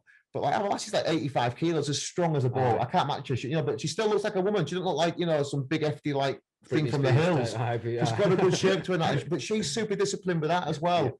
Yeah. And it gave us time this year to really, last year I run 2,000 miles last year. I've done 300 in December to finish on 2,000, did 10 mile a day every day December to finish on that. Our last training for 3 competitions last year, every one of them was cancelled. And every one of them, she still went back in, dropped her weight, pushed her weights, and did the discipline for it. And I think there's a kick in the teeth there 3 times. You could have easily said, stuff this and got on a beers, couldn't you? And I think having that training, having that bit of time together, having that bit of structure, and having that shite like you've had at the start of the year, we all had, you sort of go, I've got to keep going. Because it's just too easy to sit at home and say no, innit? Definitely. And you've just got to sort of go, if I keep going, it's going to be a bit easier at some point. And like this year, we sort of went, we need to start this year with a win. So we saved up through winter time, paid a little bit of the mortgage off. You feel like you've won. Like when you've had a run in the morning, you've made a good start. I started the year well. There's not the work that there used to be there for me this year. There's enough to pay the bills. Yeah. So that's all right, isn't it? Yeah, that's it, as long as you're getting by. Well, there's more time for everything else, isn't there? That's it. And I've never had that. Yeah, that's it. That is your wealth right there, isn't it? The lifestyle. If you're getting, as long as everything's covered and everything's safe, then you get time to enjoy more of the things that you like yourself. You know what I mean? Like your own personal stuff, as you say. You'll find it with the fighting too. When you're all in for the fighting, nothing else matters, does it? And like it'll consume everything. Your private, your personal life, the whole lot. It's about that thing. Once the fight's done, it's done. Yeah. But up until that, well, for me, when the show season was on, I knew from March until September, I couldn't do anything else. I had to fly them Eagles every morning unless we were traveling to an event. I had to be on the show field by a certain time and do what I said I would do because I was charging for it. And then I had to be at my next event on time. Yeah. The house had to be right. The van had to be right. Everything had to be bang on all the time. So there was me, Bex, usually 2 or 3 dogs, 5 or 6 eagles everywhere. So all of a sudden, that's not there anymore. Yeah. The looking after my ma, which is a bad and good thing as well, isn't there anymore. So now all of a sudden I go, wow, I've got like this time.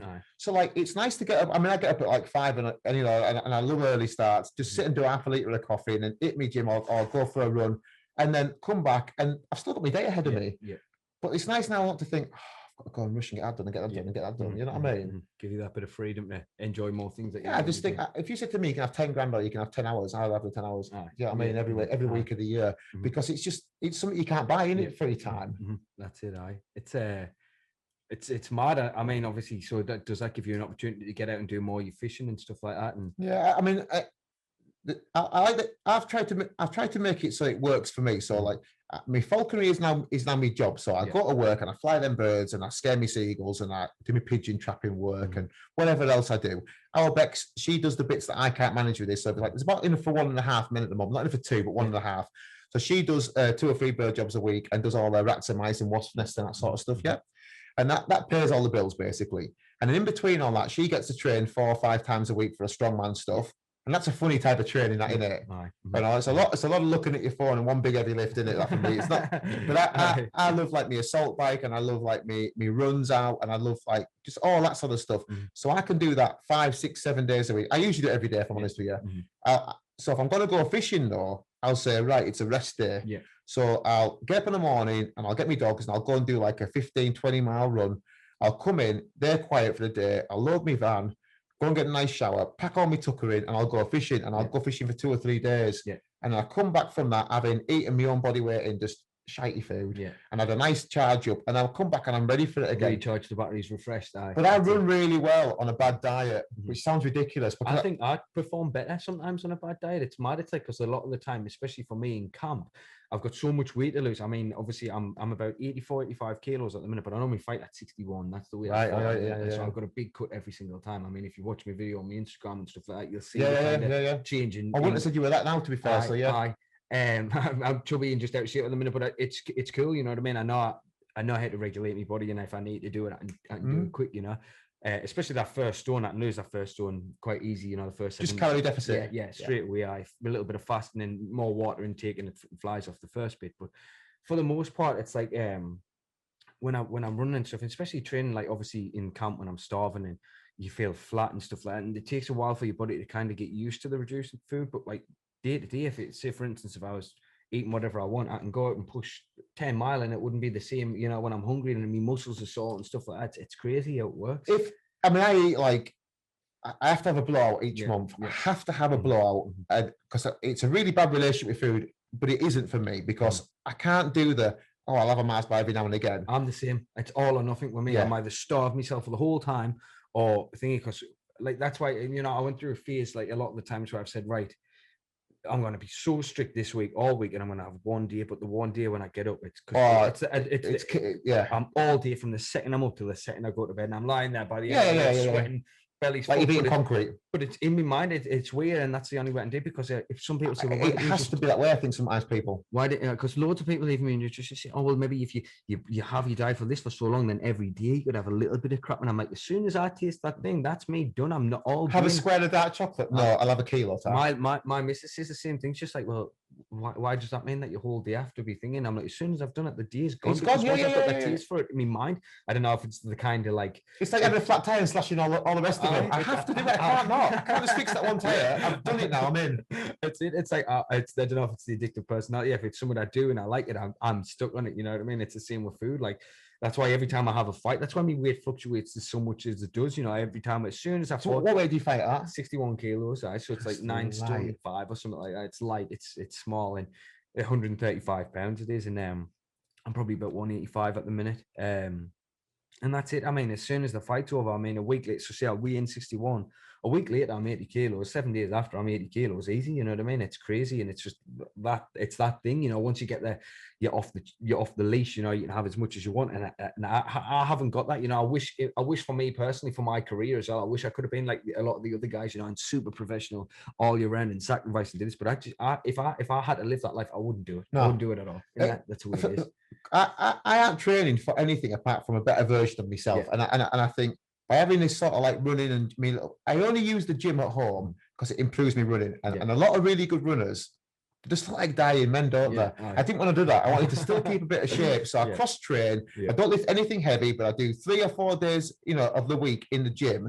And the rest of the time, it's like the running side of things, you know. So I run the morning and gym the evening, or gym the morning, run the evening. But I don't go crazy on the weights.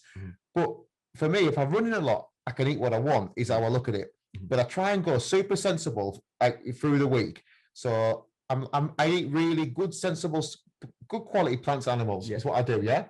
But then every now and again, once, twice a month, I have to have a cake day, which is like cookies, skillet, donuts, parmos. Just come and get a slice of cheesecake off Hannah at home. My missus has got a cheesecake business, and you don't see you've not tried cheesecake. Like, next time you do something, you can't come and see us, and we'll sort and like I'll like sometimes I'll get on the bike and I'll do like the intervals on the bike, and then I'll have like 10 minutes wine and then get back on the bike again, and I'll put like one of them like food challenge people, and then I think, just done that. I've done what he's doing there now, and I've done it with ease. Do you know what I mean? And I've always been able to eat like that. My brother thinks it's hilarious. Do you know what I mean? Like, and my Rebecca's the same. She likes a bit of tucker. And when we first got together, you know, we went to one of them like Huckleberry's Diner, they used to call it, American Diner, and there was a food challenge there, and it was an undefeated food challenge, and I'd done a lot. And halfway through, she wiped the sweat off my brow and she said, "You've never looked as fit as you do right now." And I thought, "You'll do for me."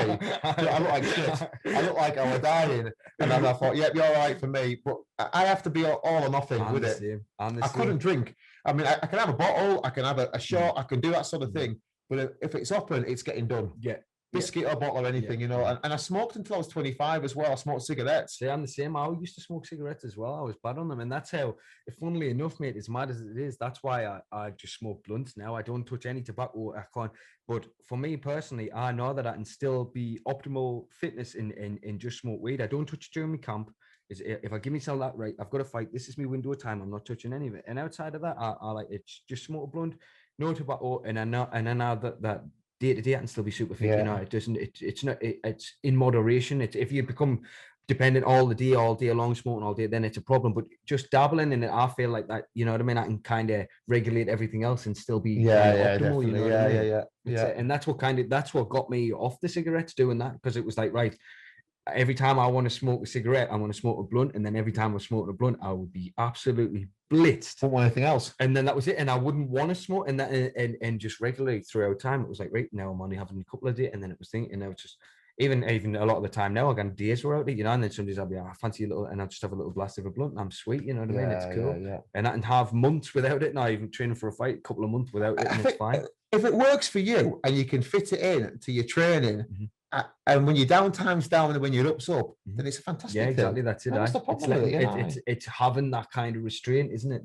That makes. But you're disciplined though, because if you're disciplined like that, you'll be disciplined with that, won't you? Yeah. And I think you can put the two together. That's fine. If you've not got the discipline in your life initially, then you'll go downhill quickly, won't you? It's like I heard someone talking about it before, and it was saying like people have a problem with it because smoking weed or does this to you, and it makes you inactive and it makes you lazy and it kills your ambitions. And it's like, no. Go tell Mike Tyson that. Exactly. if it's killing your ambitions and it's making you lazy, it's because you're a fucking lazy person anyway. If for me, the most part, I know people who are some of the fittest people in the world, in my opinion, people from my lifestyle anyway, and all of them are smoking, and it's like they're some of the most active people who are getting after, I tell you what, really achieving things, you know what I mean? For me, I like the CBD oil just for like, I was showing it a long time ago, and for the running and the information, and you get told all these different supplements, you know, I like the protein and all that, but and like, you know, and the creatine, everything else.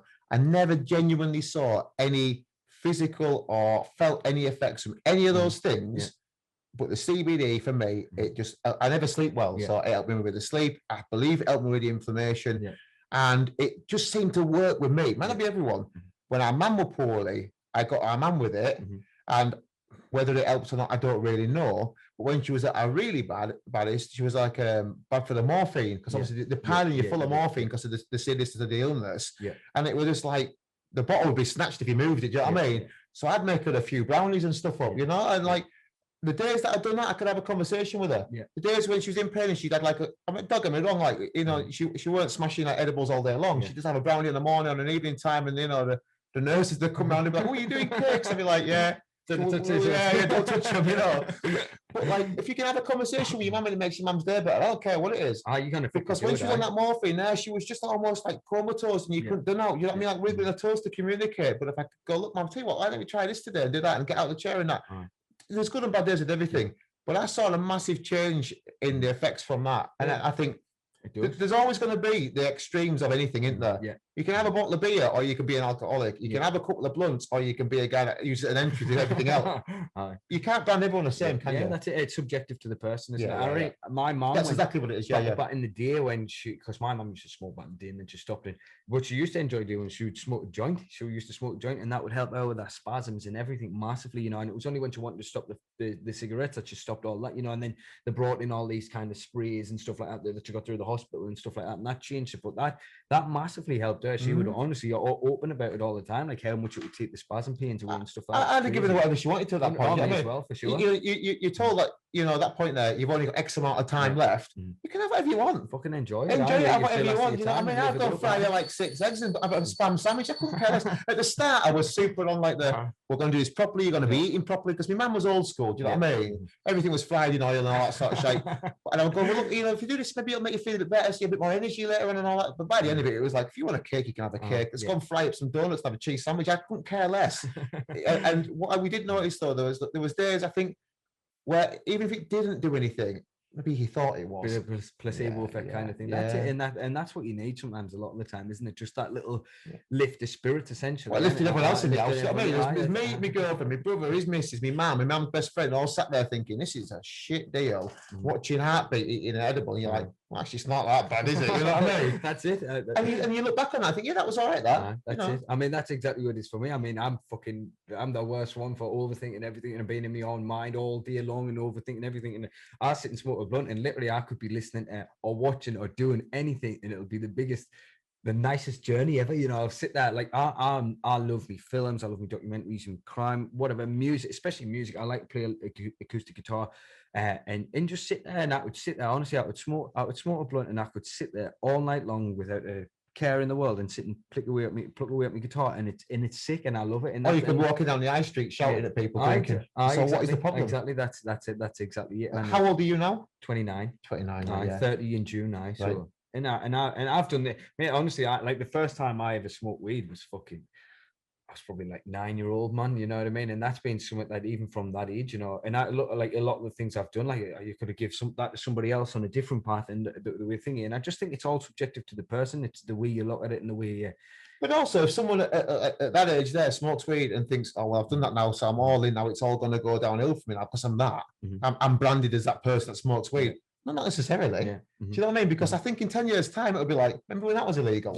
Yeah. It will be, won't it? You know what I mean? It's going to be. There could be the when they can tax it and it's all and like everyone that, else is going to benefit from it. Like, look at all the other countries legalizing it and paying for universities through the profits from what they're making for.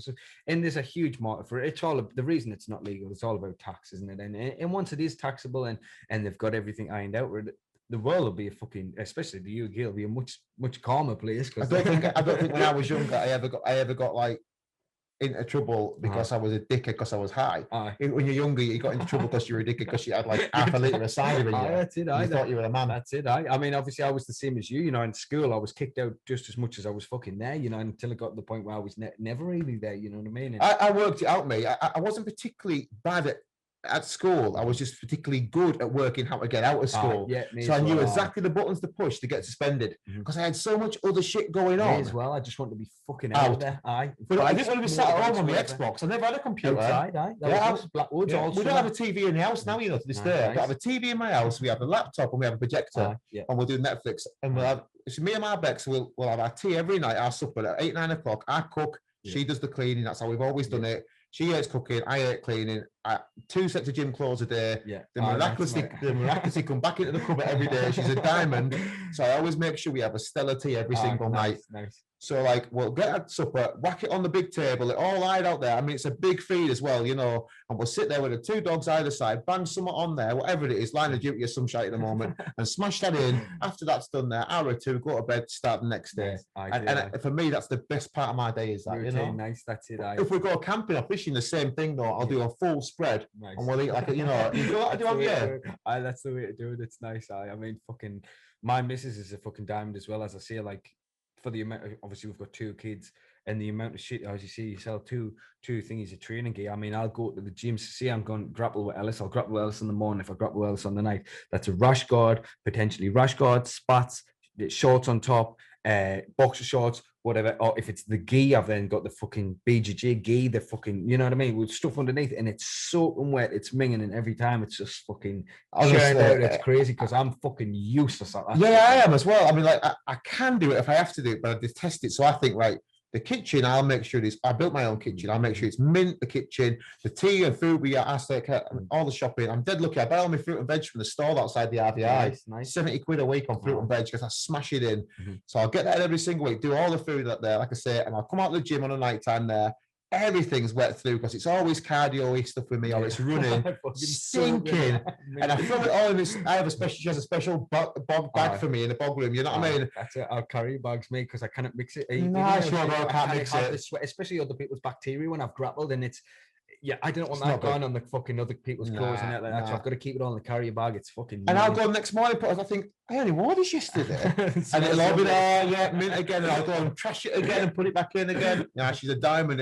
But and also as well, if you don't have that relationship, that bit of give and take, you know what I mean? She never wash a pot at my house. I'll never have a wash a pot. I'll do all that. I'll put your food in front of you because you do all that for me. And sometimes I think, Daisy Cow hasn't even washed that cup, and I think you haven't washed your own socks in the last 5 years. So what's the problem? You know what I mean? My missus is fucking. I mean, obviously it's different at the minute, but normally she's like fucking Wonder Woman because she works in the kitchen herself, so she's got obviously all that to get on top of everything else. And the kiddies as well. Yeah, exactly. I don't have kids. You see, my brother has the kids. I don't have kids, and I've never wanted kids, and that's how I am. And I think fair enough. That's your choice you made. Yeah. But like, I had my cousin live with me from being 11 till she's 16. I had all them volunteers to look after. The 2 lads that work for me, they lived with me as well when they were younger. Never got a chance just to really have 5 minutes. So I never ever wanted kids. I was very selfish with it, but whatever you want to do. But my time was so limited. He never really factored in. My brother's got kids. He has like a full-time job for council. He's flat out all the time, but still manages to do his running. He likes a bit of running, but he loves that skating as well. And I think if you can just factor it all in, you can make it work. It's me at the skateboarding. It gets older, man. It's the lifestyle. It's the same. I've said this a few times. It's like jiu-jitsu is the same for me. It's the same kind of people, you know. You meet some of the nerdiest fucking kids ever, and it's just down to earth, you know. No one gives a shit. Like, I mean, don't get us wrong, you get the small amount, like, of people who's a bit like not like, I'm trying to think, like, clicky, you know, but for the most part, everyone's just super down to earth, and the skateboarding's the same, and It's it's a a funny one lifestyle. that jiu-jitsu, isn't it? Because you've got like the likes of Russell Brand doing it, and you've got Joe Rogan, haven't you? You've got everything in the middle of it, haven't you? It is. It's cool, man, and it's really fun, you know, and it's good, and you learn a lot about yourself, and it's fucking interesting, man. You know what I mean? And that's the same with skateboarding, you know, like everyone, when I was first started skateboarding, I think people were saying, fucking look at this idiot, you know, he's fucking mad, him, he's gone. And mate, honestly, for me, it was the lifestyle. It's not so much about the actual skateboarding, it's the lifestyle that you go into somewhere else, or some different country, and you're around like-minded people, and you're sitting there, you might have a beer, or you might have a joint, or whatever, and you're fucking just in your own world. I can see our dad telling our kid when we were young. Our dad was really strict. I've not spoken to him since I've been 17, but my brother had a better relationship with him, but he was a bully to my brother. I can see our dad telling our kid, it's just a phase, you need to grow up. And that was when our lad was maybe like, I don't know, 15 or something. I was young. I can hear those words. And I see our dad hid his skateboard from me to stop him from doing it. And he'd go out and borrow skateboards. And he had like an imported Santa Cruz when that came across, you know, years ago. And he's like 46, 47, and he's still keeping it, but seriously keeping it real, my brother. He's out every week, every morning. Exactly, man. I mean, I know Gordon Skretzky, he used to be pro back in the day, fucking legend in the Northeast scene in skateboarding, you know, super cool, laid back dude. He's one of them guys, man, you meet him once and you know he's your friend, you know, he's fucking cool, man. Mate, the amount of fucking skateboards he give me, I would snap them every time I'd be out of fucking, you know what I mean? And he straight away, Gordon, there's a new skateboard for you, mate. There's a new skateboard all the time. Just and it was being around them kind of people, you know, and you just see, and there's no bullshit. It's all just fucking just.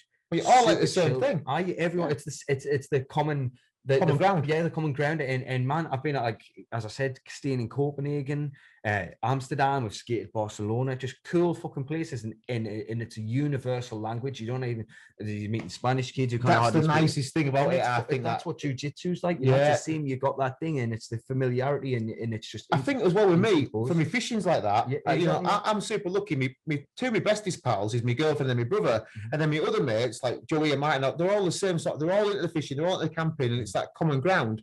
But for me running is my thing. Yeah. I just go and do that and put me shite of a mess of a head in action, and I can get everything put in order for the week or whatever. But the other things I do, I can do with the best people in my life as well. And I think you surround yourself with a small number of good people, you can deal with a shit like exactly. That's it. That's it. And the rest of it's water off a duck's back. You know, you've got acquaintances, but you've got your small circle of solid people, you know. Funny, do you know when you run, do you listen to music, or do you prefer to run without music? I can listen to music most of the time, but but some days I just can't bear it. You know what I mean? I can wake up in the morning and think, yeah, I'll do that. My playlist is as random as anything. Mine is as well. But I love the Chili's. I love Post Malone. I've got Chili. I'm the same. I've got Chili lyrics on the back of my neck, man. I've got Scar Tissue lyrics on the back of me. Post Malone as well. I mean, even some of his, not even as much of his mainstream stuff, like a lot of the other stuff. I seen Post. I worked in him live in Manchester. Amazing. I like a bit of Frank Turner, nice, but you know, a bit out there really, and that as well. Beastie Boys. A lot of my music's quite heavily influenced by my brother, because I grew up with. He was like, I mean, even my brother when I was younger would get on to me and say, "You don't tell anyone what you see in this bedroom. I can see now." And it was all thousands of CDs now, vinyls and all sorts. And it were like, he'd swear not to, but I used to think, yeah, but I'm going to listen to it when you're not here. So I grew up with all that, and I knew that was cool. Because that's what, so you swung towards it. But I love the Doors as well. So proper like old, I've got one in my playlist all the time. I've got one playlist that it's me running one, and then I've got one that I just put on when I'm in the car, and it's the biggest mix of most random shit ever, but it's unreal, you know. It's like all of that kind of stuff, you know. Just and then there'll be a little bit of our Bex creeps into it as well. I mean, I'm not into all.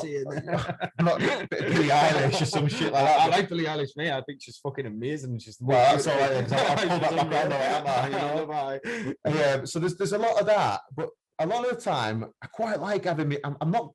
My left ear isn't particularly great. I can hear my right ear, but my left ear is about 60% deaf. And when I'm running, I run into the traffic because I've nearly been hit. So I can see the cars coming at me, but I won't hear them on the left-hand side. So I run with one earbud in usually. It's weird. I don't know if I've got to use these kind of headphones because I've got cauliflower ears. Yeah. My hearing's not bad, but this one's more cauliflowered inside, so it blocks a lot of my ear hole. I mean, I can't get earplugs on either side, but this one's worse. I mean, obviously, if you see it goes inside, and so I've got to use these ones. And I find for me, if I was to run obviously sprinting and stuff like that, I never wear my headphones because I feel like I struggle running more if I've got music on, I can zone out, even whatever, and I can just push through. It depends on the goal as well. If you're going to go out there and say, look, I'm going to go and run for an hour, I'm not going to go and run for a time, a speed, I can just go and mooch along with it. And that's nice. But if I want to go and achieve a goal, a distance, whatever, the running can affect me because a fast song makes you go faster, slow things down. That's what I mean. Exactly that. And without the music, I can run. But my dogs are brilliant. When I set them dogs at a pace, that's what we're at. And they don't tow me; they'll just go with me. They're in front of me, the pair of them. But a lad the other day messaged me. He went, "Have you seen that sport, Canny Cross?" I said, "I have no idea what you're talking about." It's a sport of running with your dogs. He said, "You'll be at elite level because you've always run with them." I was like, "Never heard of it." Googled it. Therefore. Pretty much fat bottom housewives doing dog running, but like it's just gonna get me in a lot of shit. I know that, but I was like that I like the look of that because that kit's bang on the money. But like my dogs will get in front of me like on that and run with me, and they run beautifully at like 8-minute miles. If I push them, they'll do 7s, but they tire too quickly, and I feel a wanker for dragging them back. So if I'm gonna go and do 40 miles, we'll go 8.5 minutes, and my dogs will do it lovely, beautiful. If I'm gonna go out on my own and go for it, I'll do it without the music and just go without dogs for a blast. I feel like that's my thing as well. I've got a lot of different routes that I do. And for me personally, if I want to do a route, whatever distance size, if I've got to do a route and I want to push it, then that's when I'll not use my music, because I feel like when I'm doing just distance and I'm just plodding along and it doesn't matter about, I'll listen to my music and then some tunes will come on. It'll give us maybe it's a song that I've walked out to back in the day or whatever, and it'll give us that little buzz, and I'll push it and then I'll steady off again. And without the music, if I'm just gonna gun and I want to gun it and I just want to push it hard, then I can do it a lot better and a lot more efficiently without the music. I'm in my own head, and you feel the pain differently. It's like this is it does, and you know when you've got the music on, you can kind of shut it. I find that I've got an injury, I run with music as well. Because it tends to help me just not give that injury a voice. Masks it. Yeah, definitely. And I've done that David Goggins 4x4 thing the other week. Yeah, my friend's just done it. Dan Orty's just done it, and he said it was where you do 4 hours and then for 48 hours. I heard about it on a podcast on the Thursday, and it started on a Friday, 8 o'clock. It was 4 miles every 4 hours for 48. And I thought, well, I'll smash that. Clever bastard. Because I sleep really badly. So the broken sleep won't bother me. My fitness level's okay. And I'll be able to smash that food in between. A weekend of eating. Brilliant. So I started it. I tell you what, and our Bex got up and did the 12 o'clock ones with me on the push bike alongside me. The 12 o'clock one at night and the 4 a.m. one in the morning were hard. Only because you're getting out of a warm, cozy little snow box and you're going into the cold, and your food hasn't gone through from the meal before, and like your day's sort of beginning, but not, and you want to come back and get some sleep. And I thought, you know what, bang, Beastie Boys on and just go for it. And 4 miles out, it's 4 miles, so it was 2 miles out, 2 miles back. That's a doddle. It's 35 minutes. So you just go and get it done. And it was a matter of like, this is the job. So I'd done that, and on the last like block of 4 to finish on me 48. So from 44 to 48, I've done them at 6-minute miles. Absolutely killed it. And I didn't realize I was doing it. I was just like, this is done. This is done. And on the way back, like I got through the garden gate on the way back, and our lass was like, do you want a palm? I said, I want a full palm or cheesy chips done and make 2 coleslaw salad, and just walloped it, you know? Nice. And that was like, it's a mental game, that one, isn't it? 100%. Aye. Dan did it, and Dan said the similar thing, you know. It sounded really, really enjoyable. Like, I mean, I loved it. Yeah. A bit me thought, I could do that. And then I thought halfway through, do you know what? I could jack on this. But I tend to think if I've said it out there, once you've said it, that's it. If you keep it to yourself and you're thinking, then it's so easy to kind of fall into like, you know what, I'm only doing this for me. It doesn't really matter if I think it. But once you put it out there, it's like, I gotta do it. I have to fucking do it. What's the longest distance you've run? Or was it 88? You said earlier. I done 84.6 mile. So when you spoke to Simon, that's obviously we met Simon Whitehead. Originally, for charity, for mental health charity, it's good to talk. We just said that he would walk the Cleveland Way, which is 110 miles, And the Cleveland Way is a beautiful walk, and it was our mum's favourite walk, and she built up and she did it as well. And Simon said to me, 6 of us are going to do it, and all of them, one by one, drops out. I went, I'll tell you what, I'll do it with you if you want, you know? Anyway, so me and Simon did that together, And he got quite badly injured halfway through, so he was having to come in and come out of it. And a lot of it I did on my own as well with my little dog. And unfortunately, my little dog got run over about a month afterwards. Broke my heart as well. My dog's in my life. My little puppy did. So anyway, so I thought, right, I need to get back on track with this, because I was soured of the Cleveland Way. And I love that. I'm northeast through and through me. If you cut me in half, I'm a chemical factory in the moorland. I love it, you know? I love everything in the world. I love it, you know what I mean? And a kid described the Northeast to me. If you go to a park in the Northeast, the kids will nick something and give it to you. If you go to the south of the country, they'll nick from you. Do you know what I mean? And I love the Northeast. So I thought, I can't be sour with this Cleveland way. I had a bit of bad feel to me. I'm going to try and run it. Yeah. I'm going to try and run it in a one. So I trained like mad all last year, all through our Mambini Hill, all the way through summer. And I said to Arbex, would you come and do it with me? She said, yeah, I'll meet you every 7-8 mile, whatever you suit, and we'll try and get all your nutrition on track. And I smashed it. I got like, you start at Helmsley and you go all through the moors, along all the Cleveland Hills, up like Roseby Topping, James Cook, and into Saltburn and down the coast. It's just mega. And I got to Saltburn by 1 o'clock. I started at 6. I thought, I'm going to smash this. And then I was starting to get sore and started to get like a lot of lactic acid in my thighs. And I've never had that before, always elsewhere. And I could not shift the bastard. And I tried and tried. And by the time I got to like about 10 miles north of Whitby, you're running south and obviously north of Whitby, I was in a lot of pain. And my water wasn't going through well. And I was pissing badly and that. And I thought, this isn't good, but I'll push through because you can always push through. And when I got into Whitby, I thought, this is now hurting. Every step was hurting. You know what I mean? It was like there was stones in my shoes. They were really, I thought, fuck it. I'll get to Robin Hood's Bay, which is another 6-7 mile, and I'll see how I feel then, and I'll make a decision then. And I got into Robin Hood's Bay, and the gate that was the last gate there was not locked. It was just jammed. Some of the, spring gate, and it banged shut. I couldn't open it. I had nothing in me to open this gate, and because I'd done it before, the thing, I knew that you go out Robin Hood's Bay, you go right down, then you come right up, and then you go down to Scarborough, and finally, and it was like, I had enough time, I had like 6 hours, I could have walked it a piece of piss, but I set off to run it, and I was sat looking at Arbex, and my pal Joey had come to see me, and I said, I haven't got the running, mate. I could walk it, but I'm not going to make you lot sit here for 6 hours while I walk that because my ego's too big. I'm going to say, I've had a good go, I've got a new PR, I'll stop at that. I've done 50 miles the year before. I've done it in 7 hours, 56 minutes. I was really pleased with that. So he made a thought, well, I'll do the 100. But it's how your body reacts from that matter. It's mad. And then the difference from being like you've just run 5 mile at this kind of feeling, and then the difference from running that next mile at this kind of feeling. 12,000 feet of elevation. 12,000 feet. And what went wrong for me is I've deconstructed it a million times.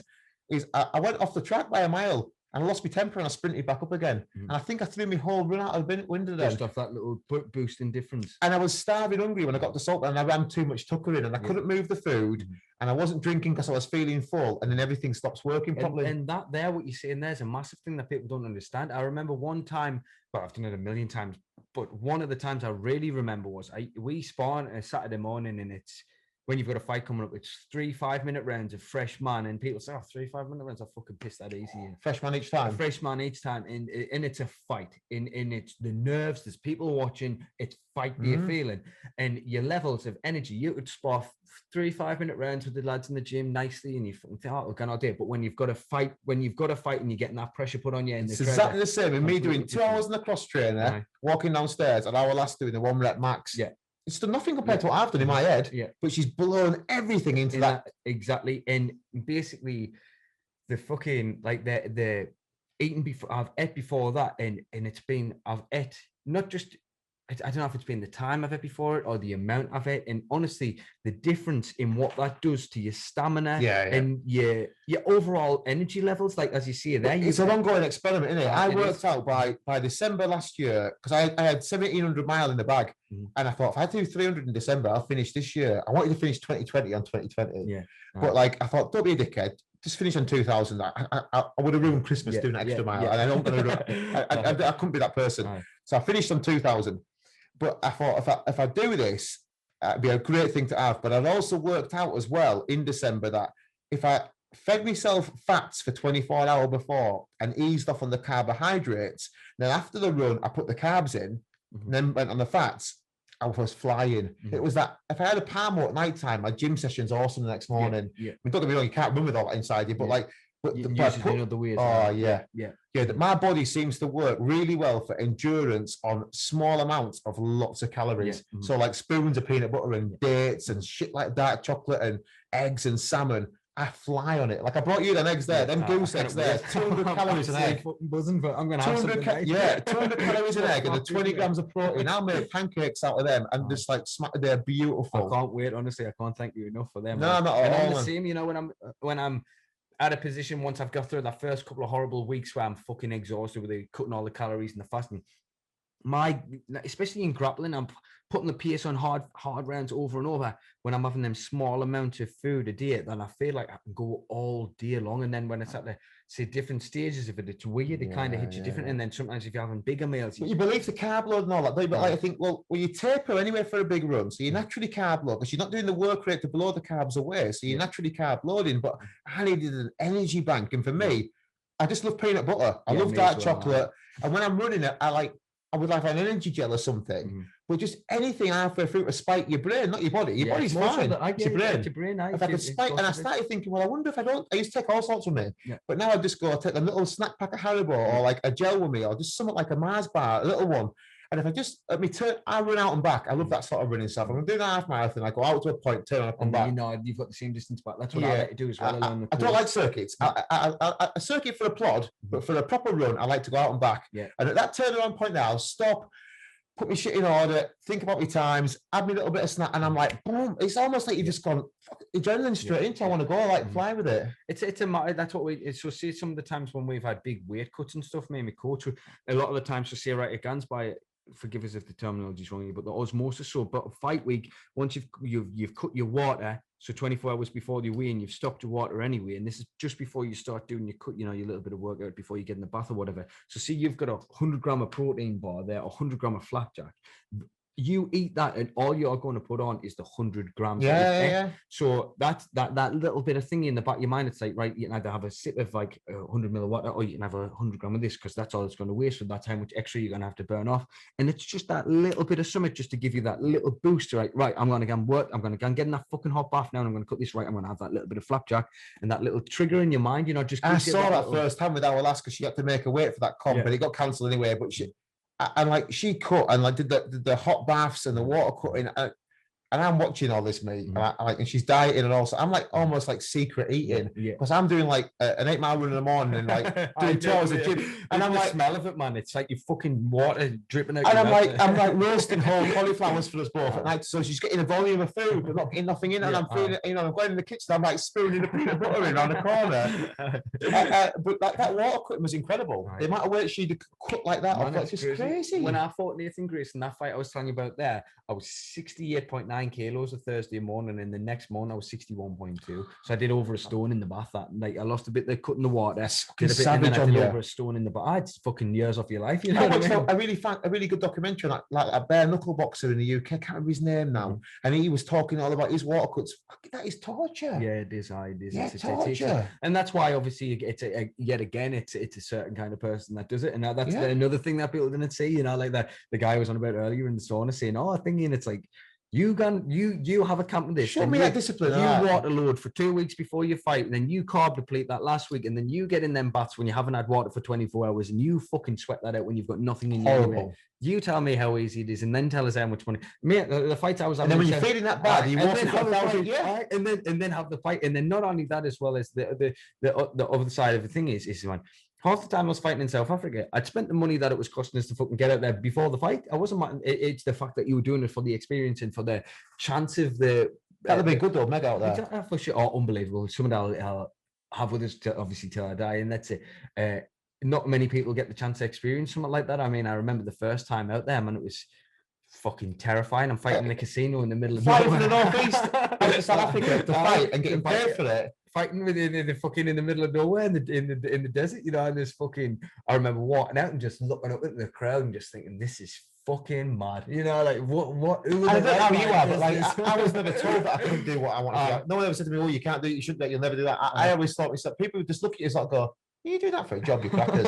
And I used to think, "Yeah, I am." It's fucking, and I'm super lucky for it. And you're out there thinking, all those donuts I thought I weren't going to do out with this, and this wasn't a sensible thing for me to do.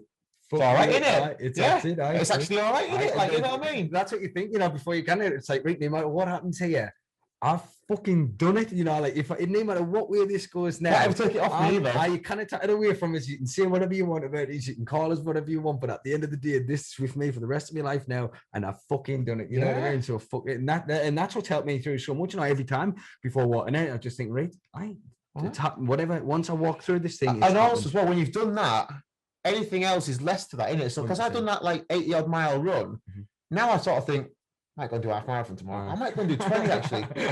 I'll do 20 tomorrow. That's it. And I can go and do it because I know that when it hurts, it's not really hurting. I've gone 4 times that before. Do you know what I mean? So like once you've raised that bar, I mean, this year I want to do the 100 this year, but I'm dead lucky where I live. So my little farm's right on the side of a dual carriageway, and I have a big old dirty grey farmhouse. It's not an attractive looking house, but I love it. I love it with all my heart. And I bought it with no roof on it, and it's got big old high 3-meter ceilings. And when I got it, you could stand downstairs and look straight out at the stars. Nice, that's amazing. Yeah, it's straight through the house though. So I had to strip the whole thing back, and our Bex has now managed to, you know, drag me into gear and make it into a really smart home. And we've got the barn outside, and all the eagles are there, and all my ducks and my geese and my few little sheep. And when lockdown happened, we went, right, okay, what can we feed ourselves with from here? I grew a little bit of stuff, but like I killed 2 sheep, put them in the freezer. Simon got me 3D off a pal. So I had enough meat for the summer, because obviously there's me, our mum, and everything else at that time then. I was growing a bit of veg. We had eggs. I mean, they come out of our ears. We had eggs every day, and I thought, sound. My pal's little business. I went, when you go to the cash and carry, just get me some flour, some pasta, some rice. And then we were sorted, you know what I mean? So that it didn't really panic me a great deal. But my little farm there is exactly 1 mile around mine and next doors. So my driveway is 3/4 and then round like that. I thought, I'm going to do my 100-mile attempt on my own yard. And then I can put all my tucker and my food. Now I'm going to run 10 mile and walk the 11th. Run 10 mile, walk the 22nd, and do it like that. So I can really plan it strategically so that it works for me, but also so that I don't have the back in my mind, oh, she's waiting for me to get there. I'm ruining her day out. Which it would never be that. She would support me till the day I die. Just your own conception of a kind of thing. And I thought that way, I know exactly how I can plan it. So that's my little goal this year, is to do that. So what would you kind of, I know you said earlier about the snack bars and stuff like that. What kind of thing would you have on these kind of runs? Is there anything that you would stay away from? Because sometimes for me, I know you get obviously a lot of energy from nuts and stuff like that, but sometimes for me personally, I think it's just off the weight cuts and stuff that I've done. It's fucked us up. Like I love Snickers and stuff like that, but if I was to eat a Snicker then go sport, or eat a Sticker and then go for a run, it's funny, isn't it? Riffs on us a bit, you know, like because I'm super greedy in the end. I've got to be careful, because I think myself, oh well, I want that. And by the 5th mile and 6th mile, I couldn't even look at that sort of thing. Exactly. And I never thought I'd be that person, mate. You know what I mean? Like, if you said to me, you've got 3 chocolate bars you can have right now. First one, I love them grenade bars, them birthday cake ones. With all the little bits in the packet that's fucking pouring on everyone I speak is the same thing with that packet. Because if you don't have a lot of sugar and sweet in your life, and you have it like on a treat there, that's a great one in between. It's a spot, doesn't it? But have them when they're warm, not when they're cold, because they're lovely, aren't they?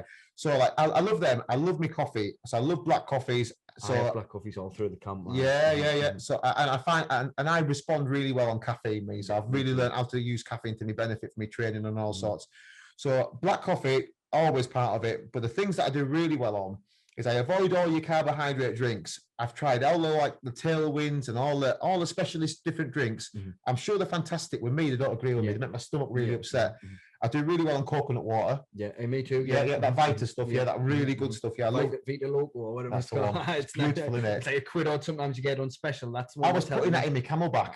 Nice. Mega. You know, I was doing ordinary water, and then I was doing the carbohydrates, and it was just going wrong for me. And I sacked it off and started putting that in. And when I done that big run, I was pissing brown at one point. It was just all going wrong for me. And I sacked that off. I done a litre of that coconut water, and I took one with me. And by the time I got to my next point of meeting Bex, 8 miles along, I was back at track again. It was lovely. So I love the coconut water. I love the black coffee. I love dates. I love the peanut butter. I love me dark chocolate. But halfway through, I'll just start craving salt. Me as well. That's one thing that always... Bacon sandwich, salt and cook vinegar some water. Bacon. I'll have the bacon there for me. Some sausages. I've had a bacon sandwich this morning. Salt and vinegar water, because you just all I can think of is that this salt. And I've read a lot and researched a lot on the people that do a lot of running. And I am an ultra runner by a long way. I just love running long distances. But some of the top guys in the world, they're all the same. They're pizzas, burritos, potato chips. They're all American, aren't they? You know what I mean? But like, I love like big fat dirty nasty sausages, greasy bone, greasy, or like a big fat piece of bacon, you know, just that really good, just high fat, high salt. Love it. That's for me. So when I'm running, it's small amounts of the richest, nicest stuff I can get in, and I try and hold myself back, so I'll grab it and take it with me. But I love them big medjool dates, mate. That never ever like that is one of my favorite things in the world. In every single fight for the last however many I've had, I make sure I mean, I think it's Asda, you get in Tesco as well, you get a big box. It's about £4, a box about that thick. I don't know how many. Just seen them down the road. When I come here, I came here before you got here, and I thought, oh, that's why I'm going to there. And I thought, I'll quickly nip into Aldi down there. Yeah, I love them. Cut them in half, take the pip out, fill it full of peanut butter, and dip them in dark chocolate. I'm going to have to do that now. Take them with you for running training. Because that hits every spot for me. That it's funny that you're saying that. Morrison's does you a box of Christmas. Where they've got half of them's got yogurt on, half of them's got dark chocolate, and half of them's got a pecan nut in it, and they do a little multi-box of them, so they're pretty cool. It's probably why I got the idea, but I cut them in half, mate. I'll just cut them so you split them, so pop that stone, fill them full of peanut butter, and then dip them in dark chocolate, bang them in the fridge, and when you go running, I'll just grab a few of them. They're mega, they are. I'll have to give that a blast. I'll get my missus on it, because them guys in the Middle East have been crossing the desert for years eating them, haven't they? You know what I mean? Exactly, it's just energy in a go in it. It's literally, it's just in influx of sugar to your body instantly everywhere you need it. If you're eating like the sweets and the Haribos and the M&Ms and all that, it's the silliest little thing. But if you bite your cheek or anything when you're eating that sort of thing, like that micro trauma there, you'll piss about with it, won't you, with your tongue or whatever, all the way through that run, and it fucks your head up. Silly as it is, like if you get like a tiny bit of grit in your shoe, you know you should stop and take your shoe off, but you don't want to stop because you don't want to fuck it up. That's it. So for me, I try and eliminate all that. And when I have them dates, I just know I can eat them while I'm running. I know they taste well, they sit well. I mean, I have them after every weigh, and I have them. And it's just something that I can have. And I mean, even if it's like, you can have so much of them, push it boundary a little bit. And even if I sit there all day eating them, I know that it's fine. Yeah, it's fine. You know, at the RVI veg shop, you can buy them there, like in loose. You know what I mean? Like, and I'll go like, give me £2 them. She'll look at it. I'll go, £2 them. She'll go, are you running this weekend, love? And I'll be like, yeah, I am. You know what I mean? She knows I'll just smash them while I'm running. Yeah. I've got other shit, like not so much about training either, but weird stuff that I like. Like I've got I think it's just off all the different diets I've done on and off. And I love getting it from McKeith's on Chester Road. I love getting they call it like the wet chicken tikka. They've got the normal chicken tikka, then the wet chicken tikka, and I like getting that, and I like mixing it with loads of they put a peas pudding on top, and I love eating that. And I feel after that I've got I don't know what it is. I don't know if it's a bread or even if it's a placebo effect in my mind or what, but I eat one of them and I love it, and I feel fucking class after it. Yeah, it's funny though. There's some things that I think, I don't know, if it comes to maybe having times in your life where you haven't had good food and you can't afford it, that when you can afford good stuff, I just love it, mate. You know what I mean? Like it breaks my heart because obviously I'll go through times where I've had to fucking starve myself for so long, and see I've been out for a meal or something with my missus. Oh, do you mind if I get a dessert? And I'm like, no, get a dessert. I don't care. I'm starving. This is my choice to do this. You fucking eat what you want. And then she's got a chocolate cake and she's had a bite. And like, I didn't fancy it. I'm looking at it. I'm leaving that whole slice of chocolate cake there. And I remember I've even done it in the Britannia pub. I remember it was my Mrs. Hannah, and I went with Grace, and Grace got a massive slice of chocolate cake, and she had one bite and she says, I don't want it. And I was sat there and I was starving. You know what? I just squished it all with a fork. Just out, I don't know. Just out of me being a weirdo, but I was just like, it felt like a little win to just fucking destroy, you know, because I was like, I would never waste that, you know. Like, paid for that, I'm gonna have to do something with it. Yeah. But and the thing is, as well, I try not to. If I want it, I'll have it. Simple as that. And I don't do exercise to punish myself for the food. But what I do like is I like being fit, and I feel confident, and I feel like I'm now 40 this year. Do you know what I mean? I'm 40 this year, and I feel like if I don't look after myself to this level now, I could easily go the other way.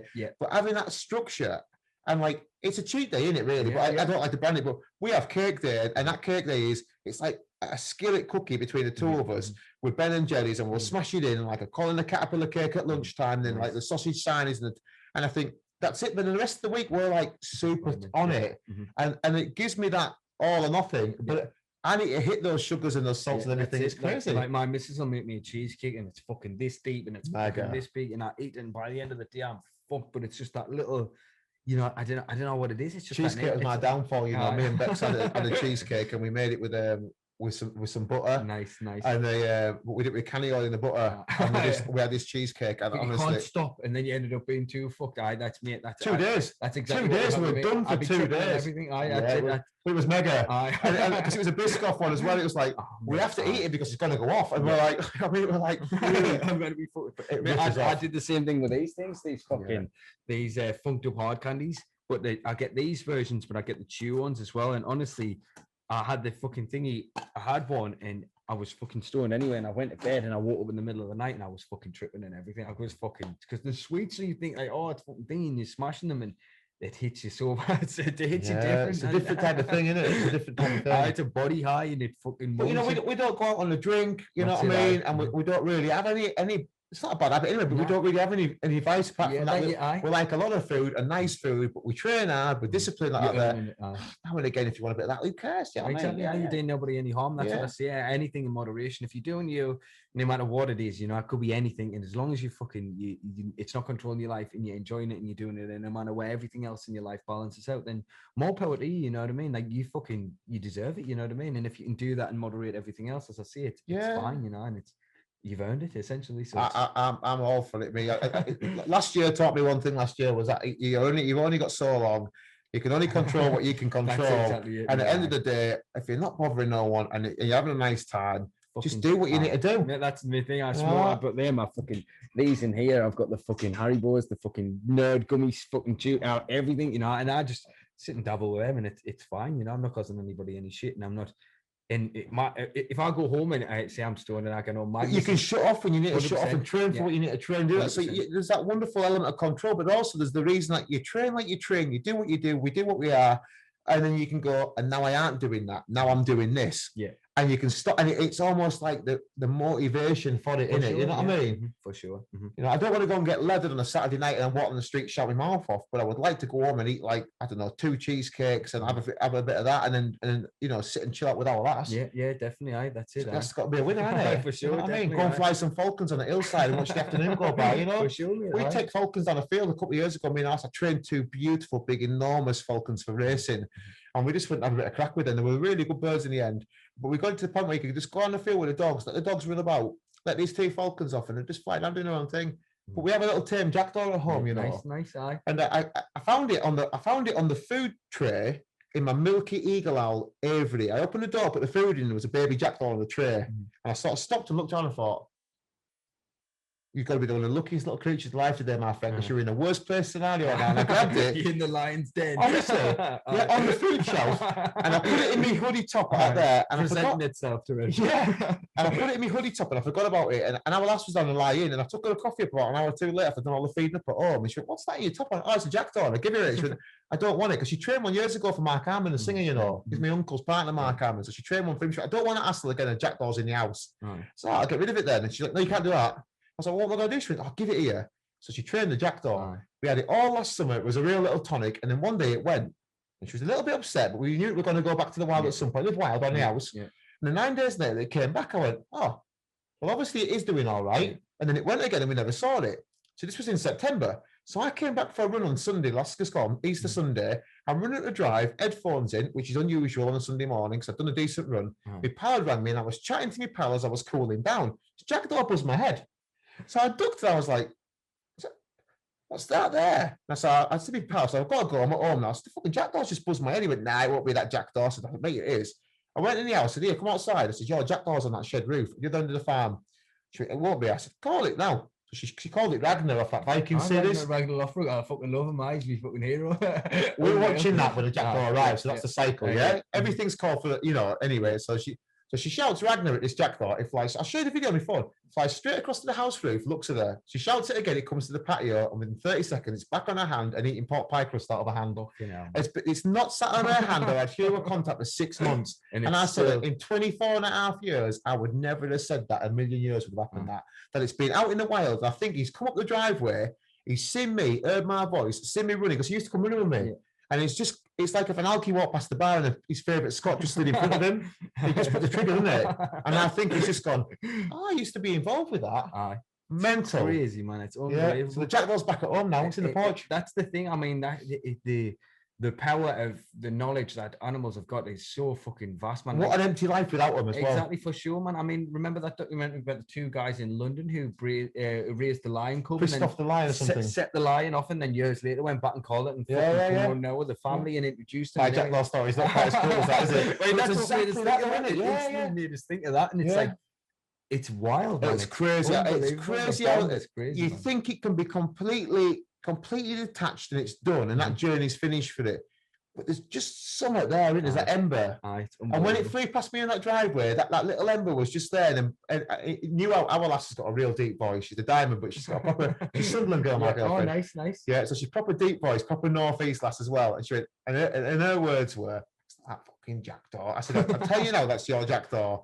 And she comes across, it lands on her arm, and she just goes, oh, quiet and sweet, and it's just sat on her arm, you know. Unbelievable. Mega. It's fucking. I love stuff like that. I do as well. It's because I'll be sat one day in a wheelchair, fat and knackered at 81-year-old, thinking my life's shit, and you know, I'll be thinking of all them good little wins. Yeah, that's it. That for me is a little win. That it is. It's an amazing story. You know what I mean? It's fucking wild, man. It's like you couldn't write it. You know what I mean? It's to think that you could have that impact on an animal for it to kind of have that kind of pathway in its brain. It's all because of something else doing it. Something else happened because something else happened. It's like, all my bestest mates and pals and people I've met have all come from like doing my job as well. You know, like we put them falcons outside my car today on that couch, and the minute you put them out there, it's almost like you've said, there's a 10 on the floor over here. Everyone comes across the room there. And then we walked them in here, and then literally that doorway there was just like people like trying to, you know what I mean? It's mad. But it's a great way of me thinking, you know, I would never have met you. You know what I mean? Because of that, you know, I know Simon, because I met Simon 17 years ago. We both stood in the same show field, both come from different parts of the country, sat there. He's doing his display with his ferrets and his dogs. I'm doing my display with falcons. I was only starting me, you know, my big show career then. And they were sat there side beside me and Simon, I pecked the piss in. You know what I mean? And we were having a bit of fun because we had a big powerful rabbit in lamp, you know, for lighting with the rabbits. And I said, there's two people on the hill there. And we lit the whole side of the hill up, and there's two young farmers having a bit of a cuddle on the hill. And we had a right laugh. And we sat there for the rest of the night just lighting them up with a beer tent. Two gadgets or? No, on this occasion, yeah. But I was still off. And me and Simon got a really good friendship because of that. And to this day, we're still good, man. And the amount of people I've met because of that and my lifestyle, I think, well, how bad can it be? Do you know what I mean? It's great, isn't it? You know what I mean? For sure, man, mate. That's what I mean. Like Aiden, who you met earlier, like I met him, Hydro Pro, who sponsors us. I met him through being in a motorbike group who would sometimes go out and ride the motorbikes with. And I met him, crosses, and I met him through that. And then straight away, we ended up having a smoke together and then fucking just networking, isn't it? It's mad. And it's the same as the fighting and stuff like that. You get introduced to people and you kind of, the type of people you are kind of bring about that kind of thing, you know, and you click and you've got familiarities, and then it just spirals on from there, doesn't it? Obviously, as you said, how I've met you through Simon, I met Simon through I've met some really cool people, and the most randomest people that you think I would never meet this guy. That's it. You would never be in that kind of walk of life to be kind of in that circle that connects to that circle, but it's just crazy how it comes. Sat eagles on the arms of like members of the royal family, and I'm like, I've done like that sort of thing, you know. I've like been sat like talking. I've done lots of TV work as well. I've never actually been on the TV program, but I've done Emmerdale, Heartbeat, Waterloo Road, The Chase. I've just done stacks of stuff. And like I'll be like behind the chair, and the owl will jump on like the bench or something. You know what I mean? And I'm like under the chair doing it all and that. And I used to love that. I'd go and do like Emmerdale, do like 6 weeks filming Emmerdale for like a vet scene where a tornado jumps out of a box. But there's a canteen there. I've never eaten swell in my fucking life. And like the filming days, like when we first started doing the filming work, there was a bus and they give you like 25s and you get your cakes and all sorts. Honestly, man, my van was full because I was skint and I was like getting paid to go and do this job, and I would be like, yeah, they're like, if you want some food, take with you, Ben, take some food. We used to think, you ain't gonna get that. Fucking a lot, you know what I mean? But, you know, I've stood on the sets for that sort of thing. You think I would never have got to do that, you know what I mean? Definitely, mate. It's crazy, man. That's what I mean. I remember one of the ones when I thought like that was I was on a fucking fighting on one of the main channels, because South Africa's only got a couple of channels, the CBC 1, 2, and 3, or whatever it is, and that's like BBC, you know, that's their main channel. So to them out there, the people who are watching the telly, they're watching the fight. And I ended up on one of their radio shows, and it was live. And I remember one of their really big, she's a singer. I've still got her on my Instagram, huge following, massive out there. Like, and I was sat there with her, and we did a little talk together on the TV. They put our makeup on, and then she did a live set where they filmed that live on the radio. And it was like, what am I doing here? What am I doing? Me fucking Carl from fucking Sunderland, you know what I mean? It's crazy, but it's fucking, you know, it's like. I think that I grew up in a little tiny market town called Massam, where Theakston's Brody is, and I left Massam when our dad threw us out, and I got expelled the same week our dad threw us out, and I moved to Thirsk, and I was living in Thirsk, another little tiny hick-ass town, James Herriot town. Yeah, and all that area, and like, and I think, how have I ended up? You know, I got took down the Caribbean on like a 10-day cruise by a guy that come to the centre and liked the Eagles, and he liked me and my way I was with the Eagles, and like.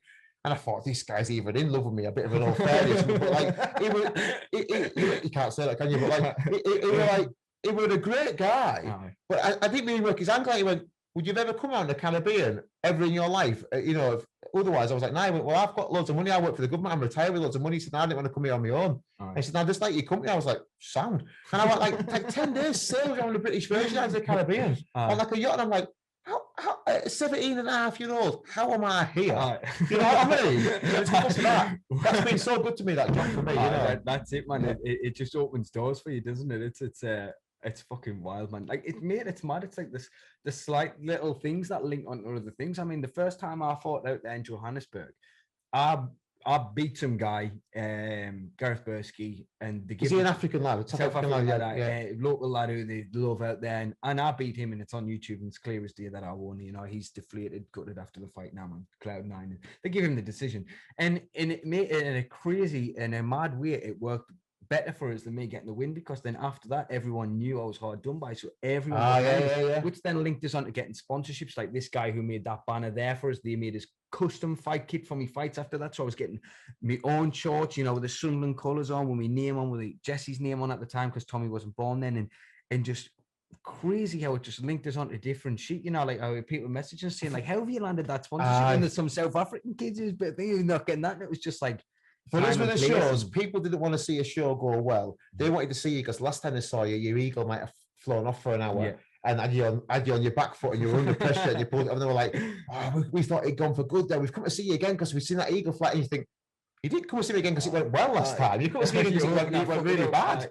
You know what I mean? And it might only go wrong like maybe 2 or 3 times in like 60 days at an event. But I would get better feedback from that than when I was like, you know, and just it's funny how it throws you a curveball, isn't it? It's mad. It's mad. It is mad. It is. And it's mad how like the way sometimes you want it to go and happen doesn't happen that way, but sometimes ends up being more beneficial and links you onto better things than you would have kind of got if it had went the way you intended it to go, you know. It's a crazy. And there's some stuff that I think myself I would have loved to have done, but also I would have not loved to have done. My pal Chris at Warwick Castle, where was like, he does the same as what I do, but he's a few years senior to me, and he's definitely he's the guy I looked up to when I was first beginning. You know, he was my like inspiration for the eagle work.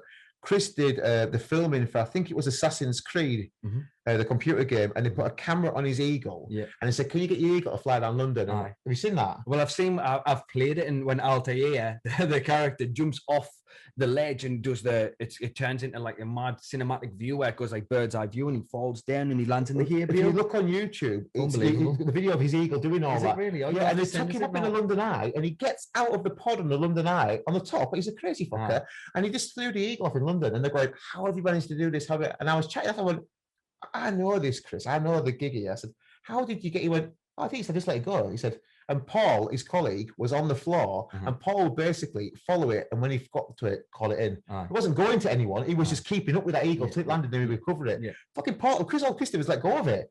Paul on the flight to run all over London all day long to recover it. It was on the roof of the Royal Mint. It was on the fucking street. Chinese people are photographing it. And literally, but to stand on the London Eye. Imagine that. Imagine standing on the London Eye with a bald eagle going, "See ya." And then hoping the lad down there gets it back. And I think I'd have loved to have done that, but in the same sense, I probably wouldn't have fucking done that. You know what I mean? That's a bit too risky. Yeah.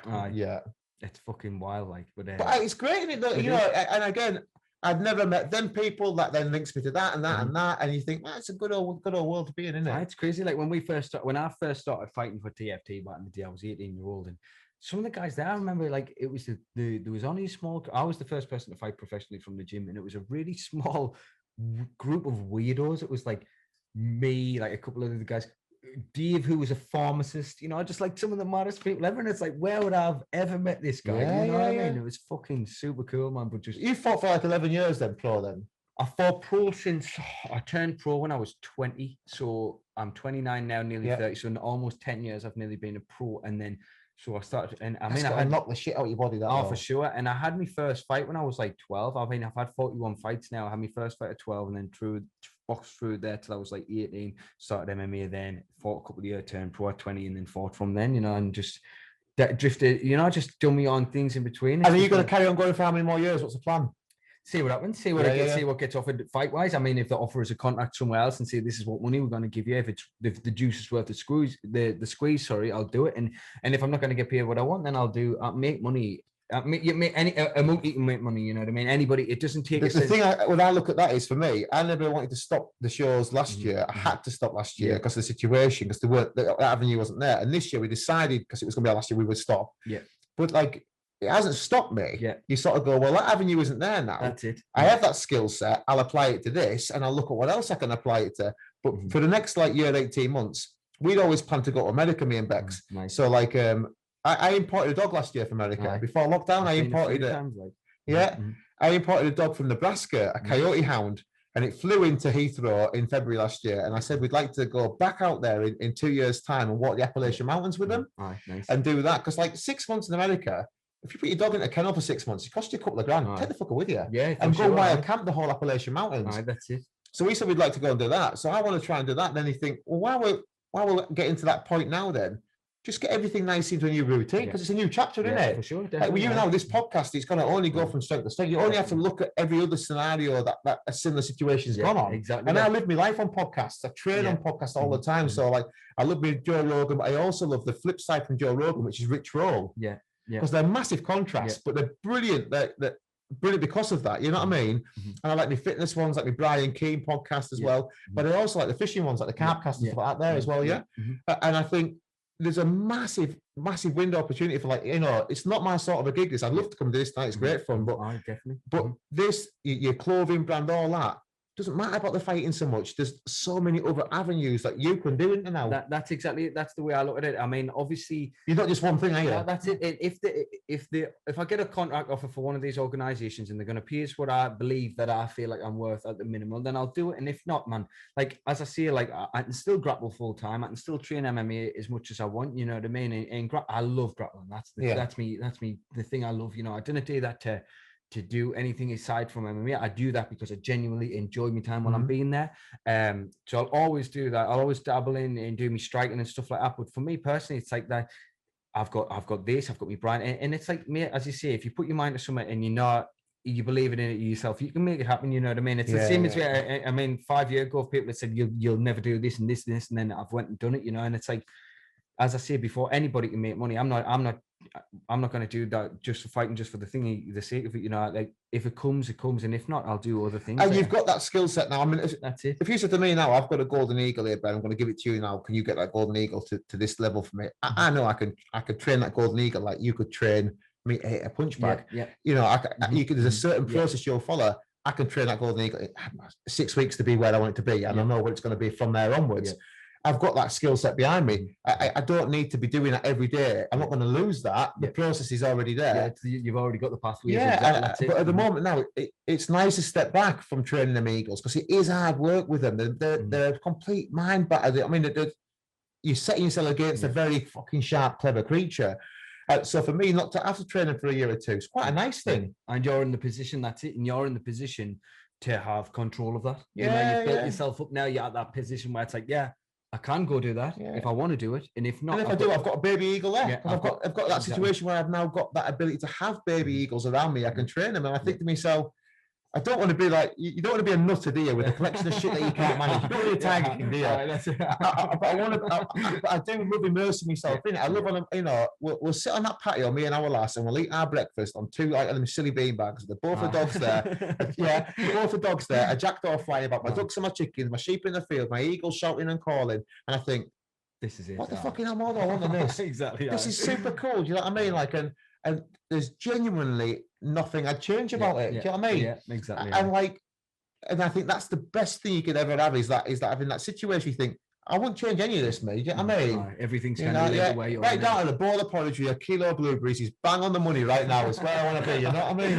And that's just great, isn't it? And I think if I can just get that to work for me full time, then you've got it, haven't you? That's it. Definitely. It's unbelievable. Well, as I say, Ben, me and Simon spoke about this recently. It was when he was on, and it was saying like one time down the line, it would be cool if I could get you back on and bring Simon on as well, and do a 3-way episode where we talk about obviously just the contrast in differences in what you do. You know what I mean? And I'll set it up. You know what I mean? And we'll get it lined up.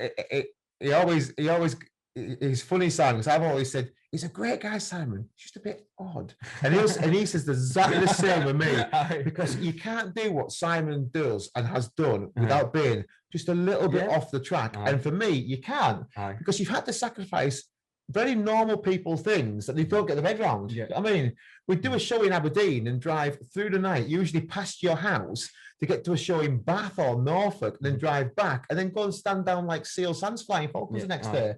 We go, yeah, but you're lucky that. Well, yeah, I am lucky to do it all, and I've been paid to do it all. I am slept for 24 hours, and I've got a full day ahead of me now, and that's how I make it work. You have to put yourself through that, you know. But it's exactly it, as you're saying there. You've got to be tapped there. And I feel like that in a lot of things, you know, I feel like to be successful in anything, you kind of have to be a bit mad, you know, like people, I know when I first met my missus's mum and dad, that they say, oh, this is Carl, he's the fucking dude who's fucking skateboarding, he's a professional fighter. They must have been thinking, what? And then they're seeing us and I'm covered in tattoos. They must have been thinking, who's this fucking I'm the same. lunatic? My tattoos are from me neck to my ankles, but they're on view. Yeah. And like, and the same thing. Our lass's mom, her mum was a Catholic lass. You know what I mean? And my missus is and my girlfriend's 25 and 14 years older than her, and she's like, I've known her a lot of her life as well. And then like she'll go, oh, well, actually we're together now. You could just see her mum. She just looked like a pissed on a kid at Christmas. She looked gutted. I said, all right, you know, and like, but I adore her mum, and her mum was fantastic with my mum as well, and like through her illness.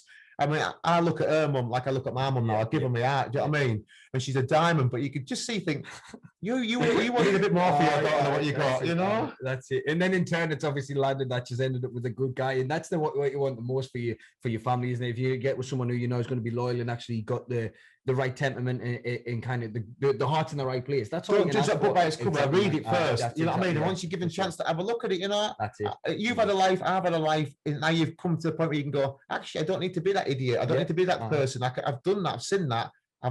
This is where I want to be with this lassie, these kids, this family. This is a great thing. And the more you do, and she supports you, the better the pair you are. Exactly, for sure. You know, I'm good on my own. I'm brilliant with Bex with me. Yeah, me as well. I mean, I feel like if didn't have that all side of my life, I could just get on with my own shit. But as you see, it's strength together. A better version. Yeah, she brings out the best of me, and she keeps us grounded at the same time. Because if I was left to my own devices, I'd be fucking. Yeah, I'm the same. You know, I'm fucking. Yeah, I've been living in a car fishing tent, running, and like, you know, I'd go out and make a few quid and blow it all doing something else. That's it. I would live in a fucking forest, and I'd be stoned 24/7, and I would do whatever I wanted to do, you know. And I just at the end of the day. It's nice to be able to do these things, but in a small thing. But if you do it all the time, then it becomes a problem, you know. And that's like that. And it's back to that eating, the diet, that training, that discipline. And that's my problem. I've got a really addictive personality, and if there's not someone reining us in the way Hannah does with me, I would be, you know what I mean. I would be too much the other way, because I let things get a hold of us. The same way I did with skateboarding. As soon as I started skateboarding, it was.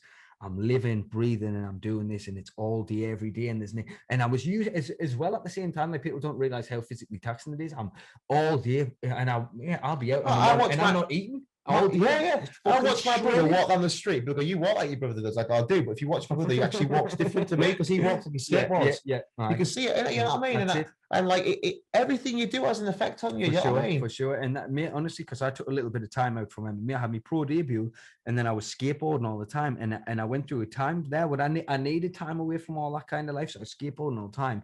And when I came back to the gym, I was in the best physical shape I'd ever been in my life, because I would go out in the morning. I'd be out all day long. Steady state cardio all day. 100%. And honestly, I was leaner and more, honestly, body percentage fat than I've ever been, you know. And I find with myself though as well, if I'm lean and I'm active and busy, my head's in a wonderful place to do shit with. And you know, you could throw the world at me and I'll take it on my shoulders. But if I'm not in a good place and I'm not been eating well and I'm stodgy and I've not trained or whatever else, you know, if I go back 5 years, I'd like about 18 months where I just let shit go. And I got iron weight and life wasn't great, and I was a little bit with money struggles and all sorts. And you think, because of how I am now, I can tackle stuff better. Yeah, for sure. Yeah, and I think there's a massive thing about it. Yeah. Don't get me wrong, running's not for everyone, training's not for everyone, neighbours fighting, skate, whatever else. But if you have summer, which gives you a bit of structure, it makes everything else a bit better. Sure. Oh, it does, definitely. In hardships and stuff like that are a thing that obviously it's shit going through, but it kind of gives you the new mind frame that you've got later on. Like now I feel like in myself mentally, I'm in a good place. I mean, like obviously fighting if it comes or goes, like a year ago thinking like that, I would have been like, what, like now, you know, if I think it, and now it's just like, I'm just at a place where I'm at peace in myself to think like, right, I can do this, or I could go this way, or this could happen here. And it's just that kind of, just being in that mindset. There's opportunities in front of you. Exactly. But the opportunities are already there because of what you've done before. Yeah, exactly. Yeah. That's it.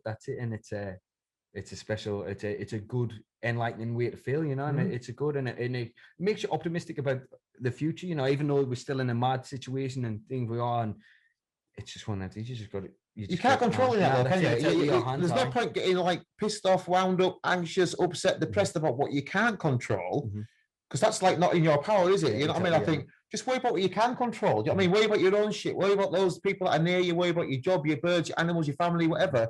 And like that's, at least if you've got control of that, fucking best will sort itself out, won't it? For sure, mate, 110%. Because I don't know what to believe anyway, do you? Nobody knows what to believe. Nobody knows what to do. No one knows how to conduct themselves, whether to shake your hand, high five, fist bump, or just nod your head. I've been the same from day one. If someone comes out, I'm fucking I'm cuddling, whatever. You know, and that's the person I am. And if it's whatever, you know. I ran through the village about 6 months ago where I live, and it's 1 mile from my house, the village, and there's an old boy. When I run through, he stops walking and he looks at me like out there, and I can see him thinking something. He never says that, and off I go again. But I've got 2 dogs strapped to me, and I'm off like a fucking idiot, you know. And he stopped me about 6 months ago just to see the dogs. He went, "Oh, your big dog's looking good," because she's massive, my big dog. She's huge. I said, yeah, she's doing all right. I said, you're not worried about all this COVID? He was like, there, do you know what I mean? And he went, if COVID catches you, we're all fucked. And I thought, you were doing for me, you know what I mean? Yeah, I like that, yeah. So that's my outlook on it was, well, if I get it, I get it. I'll just have to battle on with it. And if I don't, I don't. But I'll be sensible. You respect other people's thoughts and all that. But be fucked if I'm letting it conduct my life. Yeah, that's it. Not a chance. Exactly. That's it. I've just got on my own shit, because at the end of the day, I feel like if you're at risk or you whatever, I then be sensible. And if not, if you want to get about your shit, then there's no one to tell you kind of get about your shit. And it's like, man, like you kind of do what we do and not get, you know, contact and stuff like that. And it's, people's got goals, and you only got a small time scale in the grand scheme of things, and to be missing years and 2 years of out of your timing, you everything. So it's you kind of not do what we, you know what I mean? We've got to get on with it, you know. So it's been a bit of a mad thing, but that's probably what shaped my mindset towards it all. You know what I mean? I think in a way, I've got a better outlook on stuff because of it all. Yeah. I don't know if that's because of my mum and looking after my mum, or because of the COVID, or what it really is. But last year for me, definitely gave me a good shake. Yeah. And like in a good way. You know what I mean? Like, you know, you sort of go, you killed yourself to get here, Ben. You sat here now. Be your family, your jackdaw sat on your head thinking I scored, and life is. So why don't keep killing yourself? Pay the bills and fucking enjoy it. That's it, mate. That's it. You know, that's it. Definitely. What I'll do, Ben, is I'll end it there, and it'll give us a space for next time when Simon comes on to give us a good window, so we've got more topics to talk about then. But we'll have a good bit of fun with it. We will. I really appreciate your time. I've enjoyed it, man. It's been good. I really appreciate it. Thank you, mate. Cheers.